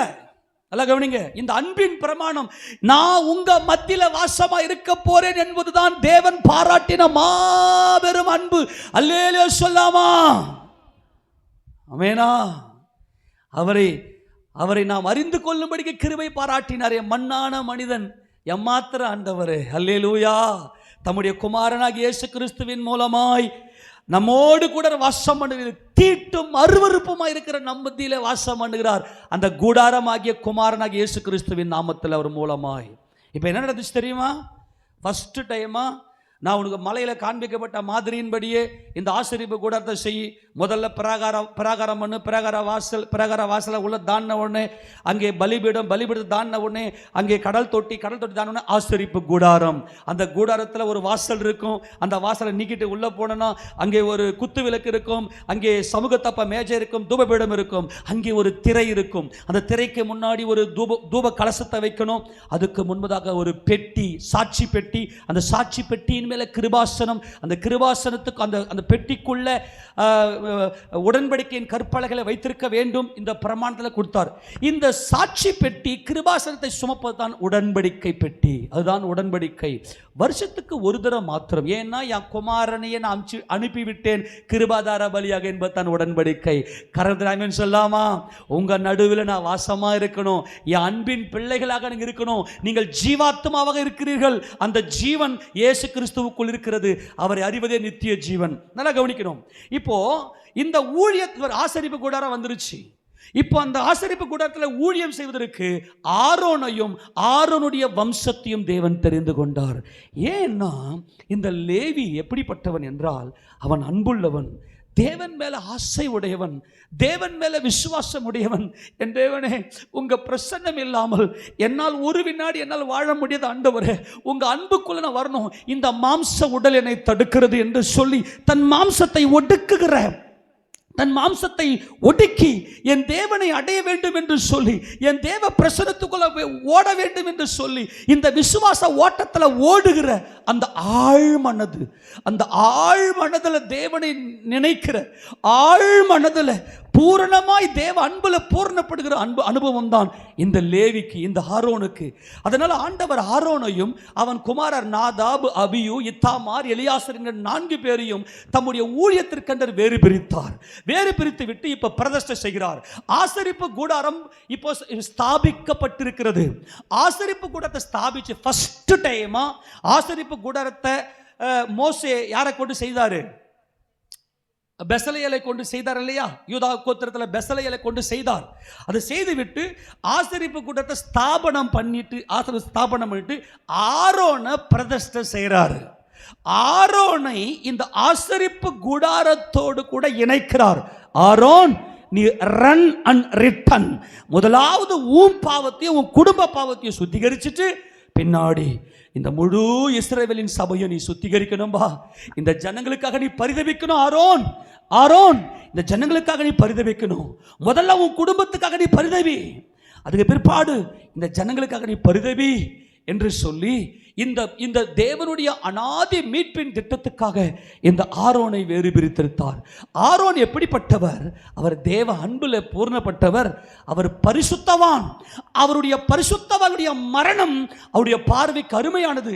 இந்த மாம்சத்துக்கு உயிரோட செத்தவன் தான் ஆரோன். அவருடைய பரிசுத்தவனாக ஆரோனுக்கு விரோதமாய் முறையிட்டார்கள் என்று வேதம் சொல்லுகிறது. 106 சங்கீதம் 15 வசனத்துல அவருடைய பரிசுத்தனாகிய ஆரோன், பரிசுத்தவான் யார்? அவருடைய பரிசுத்தனுடைய மரணம் ஜீவ பலியாய் இந்த மாம்ச இச்சையின் சரீரத்தை விட்டு ஓடினவன் தான் ஆரோன். ஓடி திரும்புகிறவன் தான் ஆரோன். ஆனா இவங்க என்ன செஞ்சிட்டாங்கன்னா, தேவனுடைய சுபாவம், தேவனுடைய திவ்ய சுபாவம் ஆகிய ஓடு அன்று திரும்பு, ஓடு மற்றும் திரும்பு, ரன் அண்ட் ரிட்டர்ன் என்கின்ற தேவ சுபாவம் இந்த மனுக்குலம் ஓட வேண்டும். அதே சமயம் தன்னுடைய ஜனங்க மத்தியில தேவ அன்பை காண்பிக்க வேண்டும்.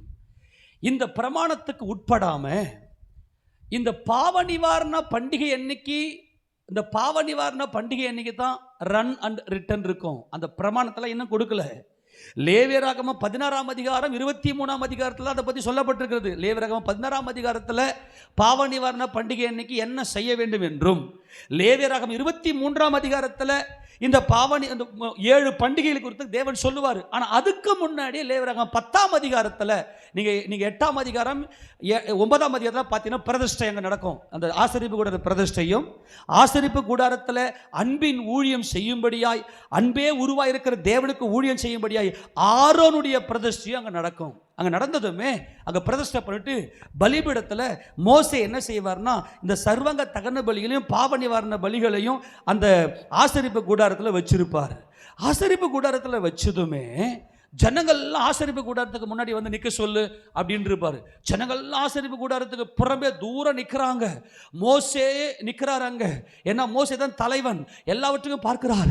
நம் தேவனுடைய அன்பை பாருங்கள், அல்லேலூயா, தேவனுடைய பிரசன்னத்தை பாருங்கள். இப்போ உங்க மத்தியில் தேவ பிரசன்னம் வரப்போகிறது. அந்த அதரிசனமாக இருக்கிற மகிமையின் தேவனானவர், நித்தியமாக இருக்கிற மகிமையின் கர்த்தரானவர் நம்முடைய கண்களுக்கு முன்பாக தரிசனமாக போகிறார் என்று சொல்லி அங்கே ஆசரிப்பு கூட ஜனங்கள் எல்லாம் வரவழைத்து முழு இஸ்ரவேல் ஜனங்கள் பார்த்து கொண்டிருக்கிறார்கள். அவர் பார்த்து கொண்டிருக்கும் போதே தேவனுடைய மகிமை நேர ஆசரிப்பு கூடாரத்தில் உடன்படிக்கப்பட்டு இருக்கக்கூடிய அந்த மகா பரிசுத்த ஸ்தலத்துக்குள்ள வந்து இறங்கினது. அப்படியே வந்து அங்கே இறங்கினதும் அந்த மகிமையினால் அந்த பிரசன்னத்தில் அக்கினி வந்து நேர ஆசரிப்பு கூடாரத்தில் நேர வந்து பிராகாரத்தில் இருக்கக்கூடிய பலிபீடத்தை அப்படியே பட்சித்தது. ஜனங்கள் எல்லாம் ஆரவாரம் செய்தார்கள். வாசியதை அந்த வசனம் லேவியராகமம் 9 அதிகாரத்தில் இந்த சம்பவத்தை நாம் வாசிக்கிறோம். அது தொடர்ந்து தான் 10 அதிகாரம் நடக்கிறது. வாசிக்க பார்க்கலாம். லேவியராகமம் 9 அதிகாரத்தில் 22 வாசிக்க பார்க்கலாம். பின்பு ஆரோன் ஜனங்களுக்கு நேராக தன் கைகளை உயர்த்தி அவர்களை ஆசீர்வதித்து தான் பாவ நிவாரண பலியையும் சர்வாங்க தகன பலியையும் சமாதான பலிகளையும் செலுத்தின இடத்திலிருந்து இறங்கினான்.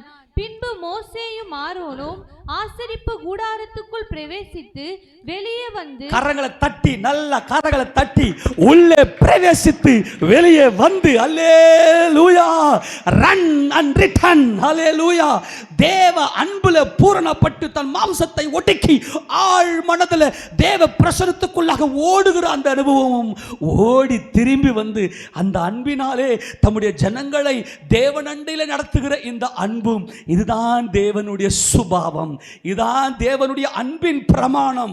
தொடர்ந்து வாசி அந்த வசனத்தை. அவர்கள் மறுபடியும் வாசி 23. பின்பு மோசேயும் ஆரோனும் ஆசரிப்பு கூடாரத்துக்குள் பிரவேசித்து வெளியே வந்து ஜனங்களை ஆசீர்வதித்தார்கள். அல்லேலூயா. என்ன செஞ்சாங்க?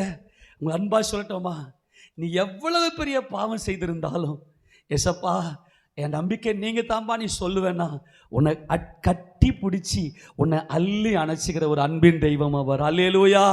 நம்ம எல்லாம் பாவத்திலேயே பிறந்து பாவத்திலேயே வாழ்ந்து கொண்டிருக்கிறவங்க. என்னால் அந்த பாவத்தை விட முடியல ஆண்டவரே, என்னால் முடியல ஆண்டவரே. ஜனங்களை ஆசீர்வதிக்கிறவர்கள் தான் இந்த ஆசாரியர்கள். நீ எல்லாம் உடனே தேரமாட்ட, சபைக்குள்ளே வந்து நீ பயங்கரமான பாவெல்லாம் செஞ்சுருக்கிற, நீ சபையை விட்டு ஓடி போயிடு அப்படின்னு துரத்துறது அல்ல. நல்லா கவனிக்கணும். அந்த ஜனங்களை ஆசீர்வதித்தார்கள். ஆமேனா? எல்லோரும் ஆமேன் சொல்லாமா? ஜனங்களை என்ன பண்ணாங்க? ஆசீர்வதித்தார்கள். உள்ளே போய் வெளியே வந்து ஜனங்கள் ஆசீர்வதித்தாங்க. உன் குடும்பத்தை நீங்கள் ஆசீர்வதிக்கிறீங்களா அல்லது உன் குடும்பத்தை சபிக்கிறீங்களா? நீ உருப்பட மாட்ட, நீ சரியில்லை, நீ அவ்வளோதான், நீ நாசமாக போயிடுவ. இந்த மாதிரி எல்லாம் இன்னைக்கு பிள்ளைங்களை பார்த்து நான் ஒன்று சொல்லவா, நீ எவ்வளவு பாவத்தில் விழுந்தாலும் உன்னை காக்கிற உன் கர்த்தர் இருக்கிறாரு. நம்ம சூழ்நிலையை பார்க்கும்போது எப்படி இருக்குன்னா, இப்போ சில பிள்ளைங்கள்லாம் பார்த்தா பாவத்தை விடவே விடாதுங்க. முட்டி மோதி பார்க்கணும், எம்மா ஓடு, எப்பா ஓடுறா அப்படின்னு ஓடுன்னு பார்க்கணும். சரி முடியலையா, கம்மனை விட்டு வெளியே வந்து கர்த்தர் ஒன்று ஆசீர்வதிப்பாடுறா. அல்லேலூயா. இன்றைக்கி நீ இப்போ உதாரணத்துக்கு பையன் லவ் பண்ணுறான், அந்த பொண்ணை விடவே மாட்டேன்றான். நீ அவள் தாண்டா, நீ தேவனுக்காக ஓடுறான்னா நீ என்ன பண்ணுற, நீ அந்த பொண்ணு படி ஓடுறல்ல, நீ நாசமாக போயிடுவ, நீ அழிஞ்சிடுவ, நீ காலியாயிடு. அப்படி அல்ல. உன்னை படைத்த தேவன், உன்னை சிருஷ்டித்த உன் கர்த்தர் உன்னை அவர் ஆசீர்வதிப்பார்ரா, உன்னை தொடுவார்ரா, அவர் உன்னை சந்திப்பார்ரா, அவருடைய கிருபை உன் மேலே பூர்ணமாக இருக்குதுடா அப்படின்னு ஆசீர்வதிக்கிறவங்க தான் உண்மையிலேயே ஓடினவங்க. அல்லேலூயா. நல்லா கவனிங்க. ஃபஸ்ட்டு பாவத்துக்கு விரோதமாய் ரத்த சிந்தப்படத்தக்கதாய் இன்னும் நீங்கள் யுத்தம் பண்ணலையாடா அப்படின்னு ஆண்டவர் கேட்குறாரு. பவுல் எழுதுவார், முதல்ல பாவத்தை கண்டா வெகுண்டு எழுந்து போராடணும், இந்த பாவத்தை விட சொல்லி. முடியலையா, கர்த்தர் உங்களை ஆசீர்வதிப்பார். அருவருப்பாக இருக்கக்கூடிய ஜனங்களுக்கு மத்தியிலே வாசமாக இருக்கிற தேவன் எப்படி விரும்பினா, இயேசு கிறிஸ்துவின் நாமத்தில் ஜனங்களை அவர்கள் ஆசீர்வதித்தார்கள். அல்லேலூயா. நீங்கள் ஆசீர்வதிக்கப்பட்டவர்கள். சபையில் ஜீவவாசல் ஜப வீட்டில் வந்திருக்கிற ஜனங்கள் ஆசீர்வதிக்கப்பட்டவர்கள். உலகத்தில் இருக்கக்கூடிய ஜனங்கள் இயேசு ராஜாவை ஆராதிக்கும்படியாய், இயேசு ராஜாவை என் ஜீவன் என்று சொல்லி அவரை ஆராதிக்கிற ஜனங்கள், தேவ சபையில் வந்து அங்கமாய் தேவ சபையில் வந்து தேவனை மகிமைப்படுத்துகிற, தேவ அன்பில் பூர்ணப்பட்டுகிற ஜனங்கள் ஆசீர்வதிக்கப்பட்டவர்கள். ஜனங்களை ஆசீர்வதித்ததுமே தேவ பிரசன்னம் வெளிப்பட்டது. எந்த இடத்துல தெரியுமா தேவ பிரசன்னம் இறங்கி வரும்? ஜனங்கள் ஆசீர்வதிங்க. ஆமெனா. ஜனங்கள் ஆசீர்வதிங்க. அவங்க பாவங்களை எடுத்து பேசாதீங்க, நிர்வாணத்தை எடுத்து காட்டாதீங்க, அவங்க நிர்வாணத்தை எடுத்து பேசாதீங்க, மற்றவங்கிட்ட எடுத்து பேசாதீங்க, கோல் சொல்லாதீங்க. மற்றவங்களை பற்றி மற்றவங்களுடைய நிர்வாணத்தை எடுத்து மற்றவங்கிட்ட போய் பேசி கோல் சொல்லாத. அந்த காசிப் பயங்கரமான அருவருப்பானது. அவங்க ஜனங்களை ஆசீர்வதித்த உடனே, வாசி தொடர்ந்து, அப்பொழுது கர்த்தருடைய மகிமை சகல ஜனங்களுக்கும் காணப்பட்டது. கரங்களை தட்டி எல்லாருமாய், தேவனுடைய மகிமை எப்பொழுது காணப்படும்? Run and return. முதல்ல நீ ஓடினா தான் இன்னொரு நீ ஓடுகிற அனுபவம் உனக்குள்ள இருக்குது அப்படின்னா மற்றவங்க பாவத்தை பற்றி நீ பேச மாட்ட. மாறாக அவர்களுக்காக நீ கரங்களை உயர்த்தி, ஆண்டவரே இந்த ஜனங்களுடைய பாவங்களை மன்னியும். மற்றவங்க மேலே போய் மற்றவங்க கிட்ட போயிட்டு குறை சொல்லி அவங்க இப்படிப்பட்டவங்க அப்படிப்பட்டவங்க சொல்கிற இந்த பொல்லாத ஆவி சபையை விட்டு வெளியேறுவதாக. அது மாத்திரமல்ல, வாசியை தொடர்ந்து, அன்றியும் கர்த்தருடைய சந்நிதியில் இருந்து, அந்த மகா பரிசுத்த ஸ்தலத்திலிருந்து அக்கினி, சொல்லு வாசி, அக்கினி புறப்பட்டு பலிபீடத்தின் மேல் இருந்த சர்வாங்க தகனபலியும் கொழுப்பையும் எரித்து விட்டது. ஜனங்கள் எல்லாரும் அதை கண்டபோது ஆரவாரித்து முகங்குப்புற விழுந்தார்கள். பாவப்பட்ட ஜனங்க தாயா, ஜனங்க கர்த்தருடைய மகிமையை கண்டார்கள். ஏன்? கிருபாதார பலி. ஆமென் சொல்லுங்க பார்க்கலாம். கிருபாதார பலினாலே தேவன் தம்முடைய ஒரே பேரான குமாரனாகிய இயேசு கிறிஸ்துவை அனுப்பி ஜனங்களை தம்மண்டிலே சேர்த்து கொண்டார். அந்த ஜனங்க கர்த்தருடைய மகிமையை கண்டார்கள். அவர்கள் முகங்குப்புற விழுந்தார்கள், ஆரவாரித்தார்கள். நல்ல கவனிங்க, தேவனுடைய மகிமையை கண்டார்கள், ஆரவாரித்தார்கள், முகங்குப்புற விழுந்தார்கள். இதுதான் தேவன் நமக்கு பாராட்டின கிருபை. எப்பேற்பட்ட பாவத்தையும் மன்னிக்கிற மகிமையின் கர்த்தர் நம்முடைய கர்த்தர்.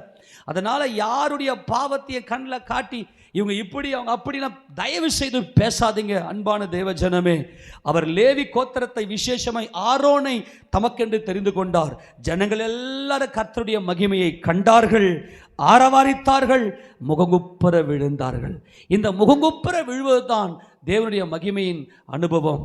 காரணம், கிருபாதார பலியாக தேவன் தம்முடைய ஒரே பேரான குமாரனாகிய இயேசுவை இந்த உலகத்துக்கு அனுப்பியிருக்கிறார். இப்போ ஆசரிப்பு கூடாரம் பிரதிஷ்டை பண்ணியாயிருச்சு. இப்போ நெக்ஸ்ட் ஆண்டவர் ஆரோனியம் பிரதிஷ்டை பண்ணியாச்சு, நாதாபு அபியூ எலியாசர் இத்தாமார் என்பவர்களையும் பிரதிஷ்டை பண்ணியாச்சு. நான் நினைக்கிறேன் நாதாபு தான் பெரியவன், அபியூ தான் சின்னவன், அப்புறம் எலியாசர் என்பவன் மூன்றாவது, இத்தாமார் என்பவன் நான்காவதாக பிறந்திருக்க வேண்டும். இதனுடைய கணிப்பு. இந்த வரிசையின்படி மூத்த 2 பிள்ளைங்களை என்ன பண்ணிட்டாங்கன்னா துணிகரம் கொண்டுட்டாங்க. என்ன துணிகரம் கொண்டுட்டாங்க? இப்போ தேவன் வந்து பிரதிஷ்டை பண்ணியாச்சு. இப்போ நெக்ஸ்ட் என்ன செய்யணும்னா பிரமாணத்துக்கு உட்பட வேண்டும். Run and return. அதற்கென்று தேவன் பண்டிகைகளை கர்த்தர் ஆசரிக்கிறார். இந்த பண்டிகை என்பது தேவனுடைய மனமகிழ்ச்சி, தேவனுடைய சமூகம் தான் பண்டிகை.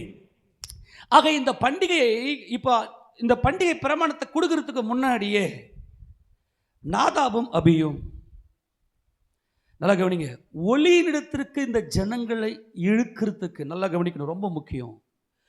இவர்கள் இந்த ஒளியை கண்டு, தேவ அன்பை கண்டு, தேவ சமூகத்தை கண்டு, ஜனங்களே நீங்கள் இந்த ஒளி நண்டைக்கு வாருங்கள் என்று அழைக்கிற அந்த அழைப்பு இருக்கு பாருங்க, அதான் ரிட்டன், அதுதான் திரும்புதல், ஓடி திரும்புதல். சக்கரமே, அந்த கேருபீன்களுக்கு மத்தியில் இருக்கக்கூடிய சக்கரங்கள், அந்த சக்கரங்கள் ஓடி திரும்பினது. டைம் ஆயிடுச்சு, வெயிலும் அதிகமாயிருச்சு, எனக்கு இது நிறைய காட்டுன்னு தோணுது. இயேசு ராஜா யார்? அவர் ஓடி தேவ அன்பை வெளிப்படுத்தி காண்பித்து திரும்பக்கூடியவர். அவர் வந்து இந்த பூமியில நம்மை மனமகிழ்ச்சியாய், நம்முடைய மனதை குளிர செய்யும்படியாய் ஆட்சி அமைக்க போகிறவர். இயேசுராஜன் அவர் 1000 வருட அரசாட்சி அமைக்க போகிறவர். யாக்கோபுக்கு அங்கே தேவ தூதர்கள் ஏறுகிறவர்களும் இறங்குகிறவர்களும் ஏறினார் என்பது அவர் தேவ அன்பிலே பூர்ணப்பட்டு தேவ அன்பை இந்த உலகத்துக்கு வெளிப்படுத்தி காண்பித்து அவர் இறங்கினார் என்று சொல்வது நித்திய காலமாய் தம்முடைய ஜனங்களை ஆளுகை செய்பவர் ராஜாதி ராஜா அவர். நான் அன்பாய் சொல்கிறேன், ஒருத்தரம் பாவத்தை விட்டு மனம் திரும்புவான் என்பது அது அவன் பாடு. யாரும் நீ பாவின்னு சொல்லி சபையில யாரையும் குற்றப்படுத்திடாதீங்க ப்ளீஸ். அது பயங்கரமான அந்நிய அக்கினி, அது அந்நிய அக்கினி. என்ன அந்நிய அக்கினி? இப்ப வாசிக்க பார்க்கலாம், 10:1 வாசிக்க பார்க்கலாம். பின்பு ஆரோனின் குமாரராகிய நாதாபும் அபியும் தன் தூப கலசத்தை எடுத்து அவைகளில் அக்கினியையும் அதின்மேல் தூபவர்க்கத்தையும் போட்டு கர்த்தர் தங்களுக்கு கட்டளையிடாத அந்நிய அக்கினியை அவருடைய சந்நிதியில் கொண்டு வந்தார்கள். இது என்ன அக்கினி? எப்பா, உன் கையில தூப கலசம் இருக்கு, உன் கையில தூபம் இருக்கு, இன்னொரு கையில ரத்தம் எங்க? இன்னொரு கையில கிறிஸ்துவின் ரத்தம் எங்க? இன்னொரு கையில கிறிஸ்துவின் ரத்தம் எங்க? இந்த நாதாபும் அபியும் இந்த தேவனுடைய பிரசன்னத்தை கண்டதுமே, தேவ அன்பை கண்டதுமே, ஆண்டவரே எங்களுக்கு இந்த மாம்ச உடல் வேண்டாம். இந்த ஜனங்கள்லாம் மாம்சத்தில் இருக்கிறாங்க, பாவத்தில் இருக்கிறாங்க, இவங்கெல்லாம் எப்படி ஆண்டவர் உங்ககிட்ட வருவாங்கன்னு சொல்லி ஜனங்களை பத்தின கவலையே இல்லாம தங்களுக்குள் இந்த ஆழ் மனதில் இருக்கக்கூடிய அந்த நேசத்தை வைத்துக்கொண்டு தேவனுடைய சுபாவம், தேவனுடைய அன்பின் சுபாவத்துக்கு விரோதமாக அந்நிய அக்கினியாகிய ஜனங்களுக்காக மன்றாடுகிற அனுபவம் இல்லாமல் தேவனுடைய மனதுக்குள் இருந்த தம்முடைய குமாரனாகிய இயேசு கிறிஸ்துவின் நாமத்தை ஒளி, தேவன் ஒளியா இருக்கிறார். ஏன்? தம்முடைய குமாரனாகிய இயேசு கிறிஸ்துவை அனுப்பி உலகத்தில் இவ்வளவாய் அன்பு கூர்ந்தார். இந்த அன்பை இவர்கள் கொண்டு போகாம அந்நிய அக்கினியை கொண்டு போனதுனால அந்த அக்கினிக்கு பக்கத்துல இன்னொரு கையில பாவ நிவாரண ரத்தம் இவங்க கையில கொண்டு போகல, ரன் அண்ட் ரிட்டனை கொண்டு போகல. யோவான் சுவிசேஷம் 3ஆம் அதிகாரம் 16 வாசிக்கும் போது இந்த ரன் அண்ட் ரிட்டனை குறித்து இங்கே தேவன் எப்படி சொல்லு வாசிக்க பார்க்கலாம். யோவான் 3:16 வாசிக்க பார்க்கலாம். தம்முடைய ஒரே பேரான குமாரனை விசுவாசிக்கிறவன் எவனோ அவன் கெட்டு போகாமல் நித்திய ஜீவனை அடையும்படிக்கு அவரை தந்தருளி இவ்வளவாய் உலகத்தில் அன்பு கூர்ந்தார். எல்லாம் கரண்ட் சொல்லாமா? தேவன் தம்முடைய குமாரனை அனுப்பி, அதுதான் அந்த ஆசரிப்பு கூடாரம். அவர் இயேசு கிறிஸ்துவின் நாமத்தில் தான் அங்க தேவ பிரசன்னம் வந்துச்சு. தொடர்ந்து வாசிக்கலாம். உலகத்தை ஆக்கினைக்குள்ளாக தீர்க்கும்படி தேவன் தம்முடைய குமாரனை உலகத்தில் அனுப்பாமல் அவராலே உலகம் ரட்சிக்கப்படுவதற்காகவே அவரை அனுப்பினார். எல்லாம் சொல்லாமா? இயேசு கிறிஸ்துவை அனுப்பி நீங்க எல்லாம் பாவிங்கடா, நான் பரிசுத்தராக இருக்கிறேன், என் குமாரனே நீங்கள் அழிச்சிருங்க, அதுக்காக அவர் அனுப்பலையாம். அவருடைய குமாரனாலே உலகமாகிய இந்த மாம்சமும் ரத்தமும் மகிமையடையும்படியாக தம்முடைய குமாரனை அனுப்பினார். இதுதான் தேவனுடைய அன்பு. அதுதான் ரன் அண்ட் ரிட்டர்ன். தேவனை பூரணமாய் கண்ட கிறிஸ்து தம்முடைய சகோதரர்களுக்காக இந்த உலகத்துக்கு வந்தார். தொடர்ந்து வாசிக்கலாம். அவரை விசுவாசிக்கிறவன் தீர்க்கப்படான், விசுவாசியாதவனோ தேவனுடைய ஒரே பேரான குமாரனின் நாமத்தில் விசுவாசம் இராதபடியால் அவன் ஆக்கினை தீர்ப்புக்கு உட்படப்பா. விசுவாசிக்கப்பா. விசுவாசம் என்ன அர்த்தம்? ரன். விசுவாசம் என்ன அர்த்தம்? ரன். இந்த மாம்ச உடலுக்கு செத்துடு. கிறிஸ்துவுடனே கூட சிலுவையில் அறையப்பட்டேன், ஆயினும் பிழைத்திருக்கிறேன் என்பதுதான் விசுவாசம். அதுதான் ரன். அதுதான் அந்த விசுவாசத்துக்கு அழைக்கிறார். இந்த மாம்ச உடலை விட்டுட்டு வெளியே வந்துரு. தேவ உன்னுடைய ஆழ் மனதில் தேவ அன்பை நோக்கிப்பார். தொடர்ந்து வாசிக்கும் போது ஒளியானது உலகத்திலே வந்திருந்தும் என்ன வந்துச்சா? ஒளி, அன்பு. இவர் அவருடைய மகிமையின் பிரகாசமும் அவருடைய தன்மையின் சொரூபமாய் இருந்து சர்வத்தையும் தம்முடைய வல்லமையுள்ள வசதி தாங்குகிறார். ஒளி வந்திருக்கிறது, அன்பு வெளிப்பட்டிருக்கிறது, தேவ அன்பு வெளிப்பட்டிருக்கிறது. தம்முடைய குமாரனாகிய இயேசு கிறிஸ்து சிலுவையில பலியாக்கி தேவன் தம்முடைய அன்பை வெளிப்படுத்தியிருக்கிறார். ஒளியானது உலகத்திலே வந்திருந்தும் மனுஷனுடைய கிரியைகள் அவர்கள் ஒளியை பார்க்கலும் இருளை விரும்புகிறதே அந்த ஆக்கினை தீர்ப்புக்கு காரணமா. இந்த ஆக்கினை தீர்ப்புக்கு காரணம் என்ன? ஏன் இவங்க சிலுவைக்கு போக மாட்டாங்க? ஏன் இவங்க வேதத்தை ஆராய்ந்து பார்க்க மாட்டாங்க? ஏன் இவங்க சபையில் ஒரு அங்கமா இருக்க மாட்டாங்க? ஏன் இவங்க ஊழியக்காரனுக்கு கீழ்ப்படிய மாட்டாங்க? ஏன் இவங்க முறுமுறுக்கிறாங்க? ஏன் இவங்க முறையிடுறாங்க? ஏன் இவங்க இச்சையின்படி நடக்கிறாங்க? ஏன் இவங்க பொல்லாத வழியில தற்பொழிவாக முகஸ்துதி செய்கிறாங்க அப்படின்னா, இவங்க ஒளியை நேசிக்கல, ஒளியை விரும்பல, ஒளியின் மேல அன்பு கூறல. இவங்க மாம்சத்தில் நடக்கிறதுக்கு விருப்பப்படுறாங்க. நல்லா கவனிக்கணும்.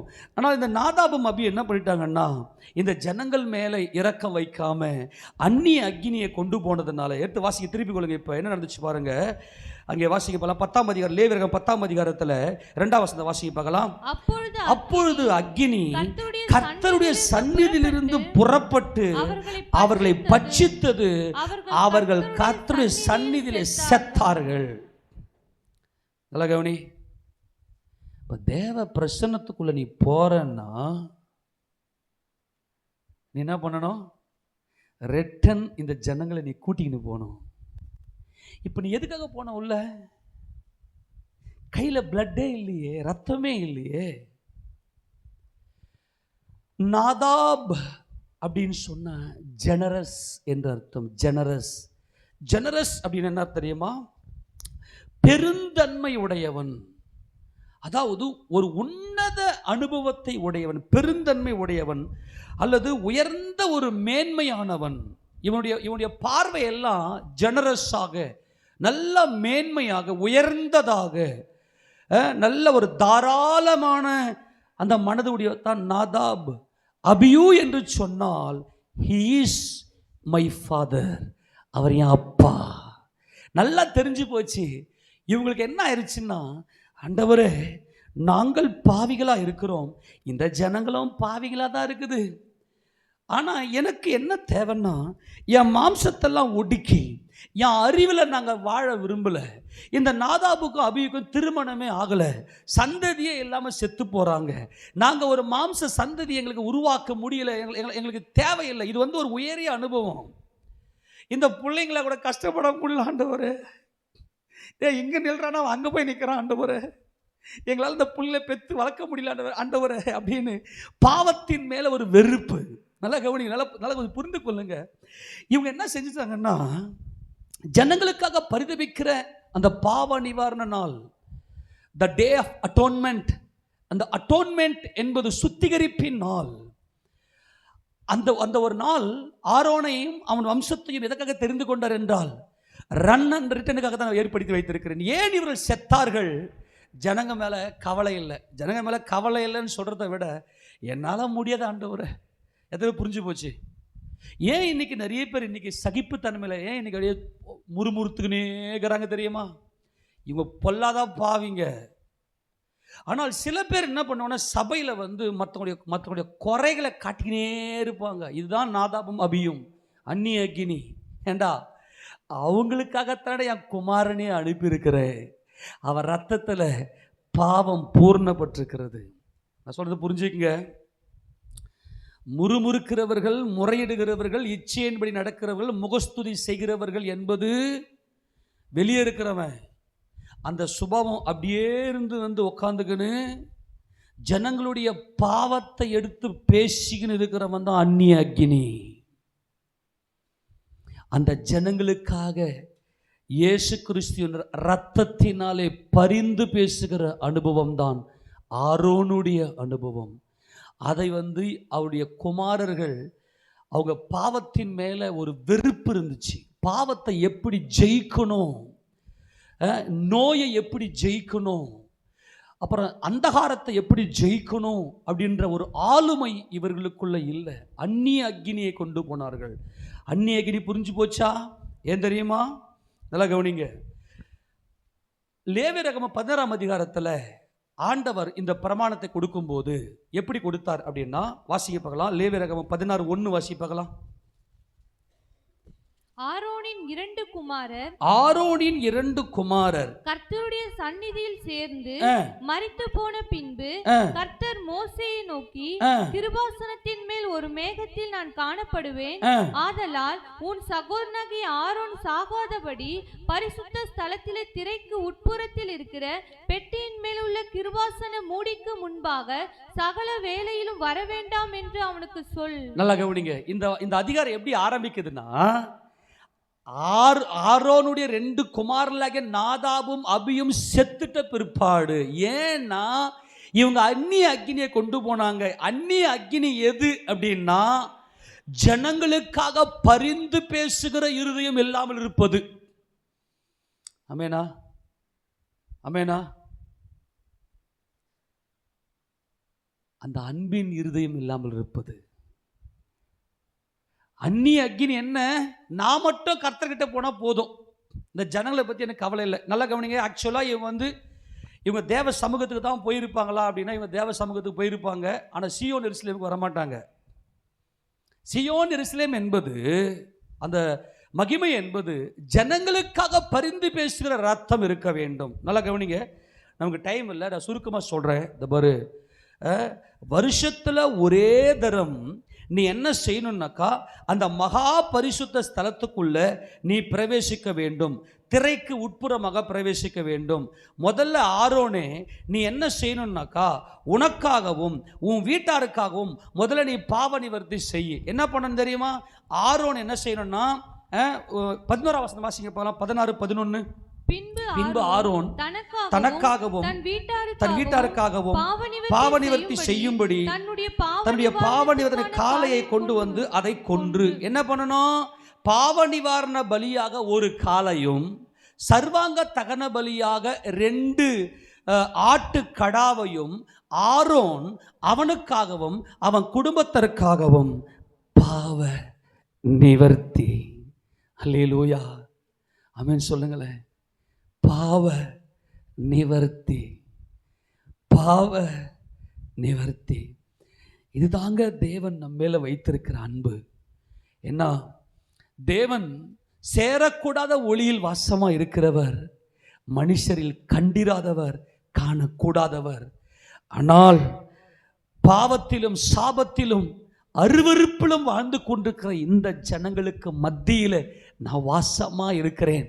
காரணம், என் குமாரனாகி இயேசு கிறிஸ்துவின் ரத்தம் சகல பாவங்களை நீக்கி நம்மை சுத்திகரிக்கும், உங்களை சுத்திகரிக்கும். அதனால ஆரோனே, நீ முதல்ல என்ன செய்யணும்னா, உனக்காகவும் உன் வீட்டாருக்காகவும் நீ பாவ நிவாரண பலிக்கான காளையை கொன்று அந்த ரத்தத்தை எடுத்துக்கொண்டு நீ முதல்ல ரன், நீ முதல்ல உள்ளவா. அல்லேலூயா, பாவ நிவர்த்தி. ஆமென் சொல்லுங்களேன். என்ன நிவர்த்தி? என்ன நிவர்த்தி? என்ன நிவர்த்தி? பாவ நிவர்த்தி பாவிகளாகிய நம்ம மேல தம்முடைய குமாரனாகிய இயேசு கிறிஸ்துவின் நாமத்தில் வைத்த அந்த அன்பு, அல்லேலூயா, அது ஈடு இணை இல்லாத மகிமையின் அன்பு.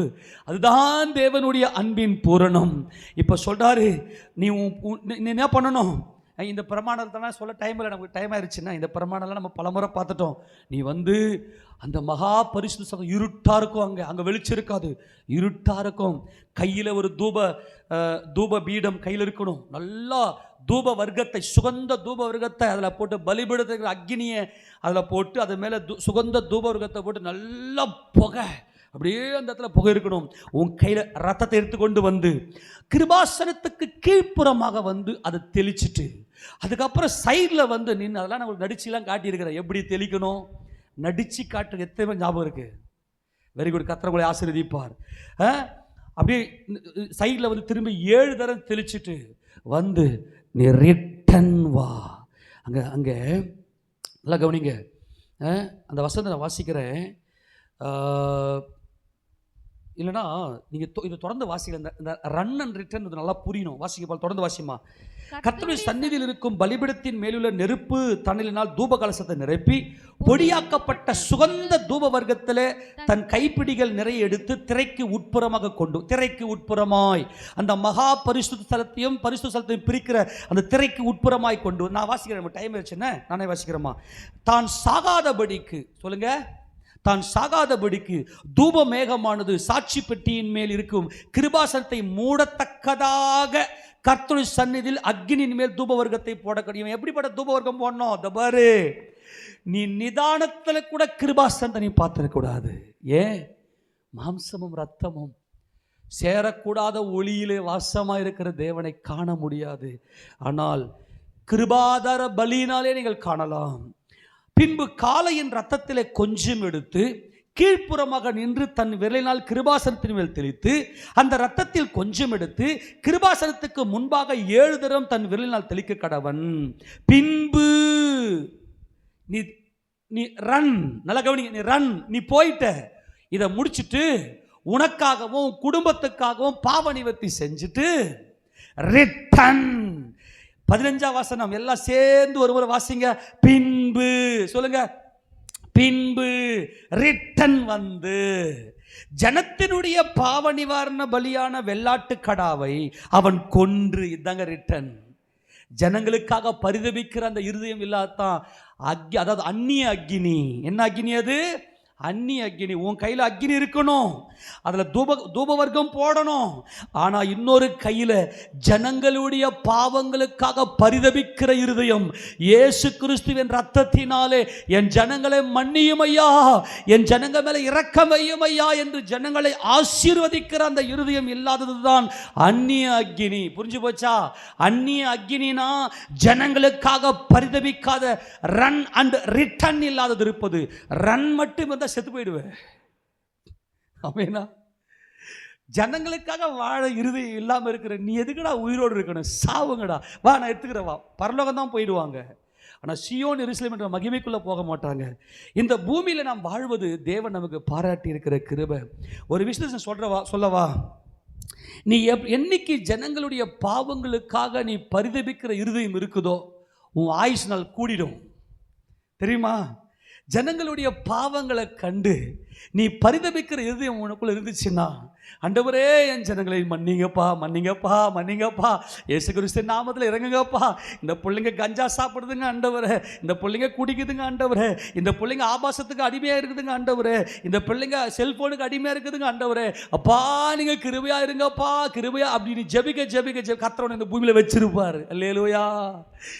உன் ஆயுசு நாள் ட்ரெயினே ஏறிச்சிட்ட ட்ரெயினுக்கு வந்துடும், நீ நல்லா இருப்பேன். அல்லேலூயா. ஆமேனா? நான் சீரியஸாக சொல்கிறேன். ட்ரெயினே வந்து உன் மேலே ஏறா மாதிரி சூழ்நிலை வந்துச்சுன்னா ட்ரெயினுக்கு வந்துடும், நீ உயிரோடு இருப்ப. சர்வ வல்லவர் உயிரோடு வச்சு, நீ ஆசாரியன். நீ அந்த ஜனங்களுக்காக பரிதபிக்கிற இருதயம். Run and return. நீ வா, திரும்பி வா. ஜனங்களுடைய பாவங்களுக்காக வெள்ளாட்டுக்கடாவை கொன்று அதன் ரத்தத்தை திரைக்கு உட்புறமாக கொண்டு வந்து காளையின் ரத்தத்தை தெளித்தது போல அதன் ரத்தத்தையும் கிருபாசனத்தின் மேலும் அதற்கு முன்பாகவும் தெளித்து இஸ்ரவேல் புத்திரருடைய தீட்டுகளின் நிமித்தமும். நல்லா கவனி, எதுக்காக? எதுக்காக? நான் தீட்டுன்னு உணர்றான் பாருங்க, அவன் தான் ஆசாரியன். அவன் தான் இந்த தீட்டை விட்டு ஓடுறான். தேவன் தேவன் தேவன் எல்லாத்தையும் வெறுத்து சுருக்கிக்கிறான், மாம்சத்தை ஒடுக்குறான். எனக்கு எந்த அதிகாரமும் இல்லை, நான் தீட்டு, நான் பாவி, மற்றவர்களுக்கு பிரசங்கம் பண்ணுகிறேன், நான் தானே ஆகாதவனை போகாதபடிக்கு என் சரீரத்தை ஒடுக்கி கீழ்ப்படுத்துகிறேன். இந்த பாவ சரீரம் தீட்டு. ஆனால் என் கர்த்தருடைய ரத்தம், என் இயேசு ராஜாவின் ரத்தம் சகல பாவங்களை நீக்கி என்னை சுத்திகரிக்க வல்லமையுடையது என்று சொல்லி ஒடுக்கி கொண்டு எதுவும் எனக்கு யாரு கூடயும் சேர முடியாது, எவன் கூடயும் சேர மாட்டான். அதுதான் ஓடுறது. ரிட்டன் திருமணம் எல்லாரையும் சேர்த்து அணைச்சிருது. அந்நிய அக்னி என்றால் ஜனங்களுக்காக பரிதபிக்காது. இயேசுவின் ரத்தத்தை வச்சு நீட்டின கையை தூக்கணும், 2 கையை தூக்கணும், அப்பா இறங்கும், என் ஜனங்க மேல கிருபையாயிரும், கிருபையாயிரும், கிருபையாயிரும், கிருபையாயிரும். இதுதான் மகிமை. இந்த ஜனங்க தீட்டு உள்ள ஜனங்க, இந்த ஜனங்க தீட்டு தான். நல்லா கவனிங்க. அதன் ரத்தத்தை கிருபாசத்தும் அங்கே தெளித்துட்டு இஸ்ரவேல் புத்திரருடைய தீட்டுகளின் நிமித்தமும் அவர்களுடைய சகல பாவங்களினாலும் உண்டான அவருடைய மீறுதல்களின் நிமித்தமும் பரிசுத்த ஸ்தலத்திற்காக பிராயச்சித்தம் செய்து, இதாங்க அட்டோன்மெண்ட். அட்டோன்மெண்ட் அட்டோன்மெண்ட் என்றால் யாம் கிப்பூர், கிப்பூர் கிப்பூர் என்றால் கிப்பூர், யோம் என்றால் நாள், கிப்பூர் என்றால் பிராயச்சித்தம். பிராயச்சித்தம் பரிகாரம். நானே உன் பரிகாரிக கர்த்தர். உனக்கு ஒரு வியாதி வராது. வியாதியோடு நின்று யுத்தம் பண்ணணும். வியாதி வந்துருச்சு, வியாதி வந்துச்சு, வியாதியோடு நின்று எதிர்க்கிற அந்த அனுபவம் தாங்க, அதுதான் அந்த பிராயச்சித்தம் தாங்க. Run and return. ரிட்டன் வந்துட்டவன் மருந்து மாத்திரை எடுக்க மாட்டான். நீ ஓடினா தானே ரிட்டன் வர முடியும். வியாதியோடு எதிர்க்கணும், வியாதிக்கு அடிமைப்பட்டு கிடக்கக்கூடாது. இயேசு கிறிஸ்துவின் நாமத்தில் அப்போ ஓடணும். தேவ அன்புக்கு ஓடுங்க. அங்கே பாருங்க, அந்த பிராயச்சித்தம்.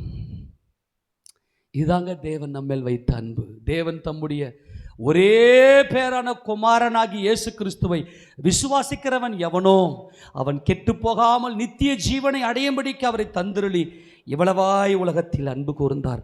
பிராயச்சித்தம் செய்வ பார்த்தியா? பிராயச்சித்தம் செய்வ பார்த்தியா? ஆண்டவரே, என் பிள்ளைங்க பாவம் செஞ்சிச்சு, ஆண்டவரே என் பிள்ளைங்க மேலே இறங்குங்கப்பா, உங்கள் ரத்தத்தை தெளிங்கப்பா. அந்த பாவ உணர்வு அடையணுமே முதல்ல. அதுதானே ஓடணுமே. அதுதான் அந்த தாய் தகப்பன் வந்து நல்ல சத்தியத்தை அறிஞ்சாதான் அந்த பிள்ளைங்க செய்கிற சின்ன சின்ன பாவங்களிலிருந்தும் அவங்கள கழுவி அவங்கள மீட்டுக்கொள்வாங்க. நாளைக்கு இன்னைக்கு உபதேசம் பண்ணுறதுக்கு கோடி பேர் இருக்கிறான். இது தப்பு, இது சரியில்லை, இதை நீ பண்ணு, வெளியில் இருக்கிறவங்க கூட சொல்லிட்டு போயிடுவான். ஏன்னா அவனுக்கு மனசாட்சி இருக்குது.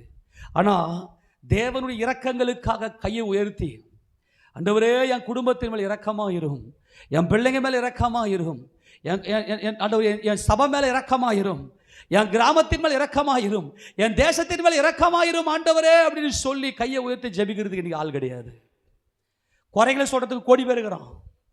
இதெல்லாம் பாவம், இதெல்லாம் பாவம், இதெல்லாம் பாவம்னு சொல்றதுக்கு பைபிள்லாம் தேவையில்லை. அவனுக்கு மனசாட்சியே இருக்குது. எது பாவம் எது பாவம் இல்லைன்னு தெரியும். ஆண்டவரே என் ஜனங்க மேல கிருபையாயிரும், ஆண்டவரே பிராயச்சித்தம் செய்யும். ஆண்டவரே, இந்த அந்நிய அக்னி தாங்க இன்னைக்கு நிறைய பேர் இன்னைக்கு சீக்கிரமா ஏன் செத்து போறாங்க தெரியுமா? ஏன் இன்னைக்கு நிறைய பேர் சீக்கிரம் செத்து போறாங்க?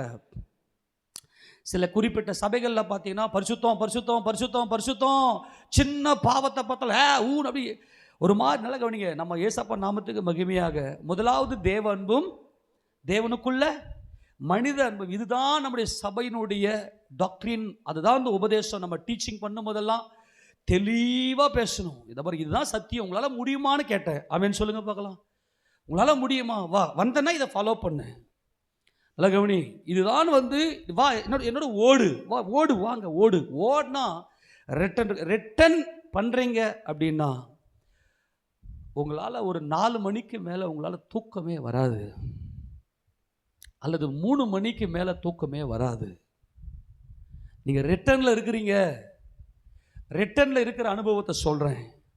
3 மணிக்கு எழுந்து உக்காந்து அவர் அன்பில் முதலாவது உனக்கும் உன் குடும்பத்துக்கும், முதல்ல உன் குடும்பத்தை, ஏன்னா குடும்பங்களின் தேவன். ஒரு நல்ல ஆசாரியன் என்ன செய்வான்? முதல்ல தான் குடும்பத்தை பார்க்கணும், தன் மனைவி, தன் பிள்ளைகள், அவருடைய பரிசுத்தத்தை ஜீவியத்துக்குள் நடத்தணும். அவங்களுடைய பாவங்களுக்காக பரிந்து கை உயர்த்தி பரிந்து பேசி நிற்கணும்.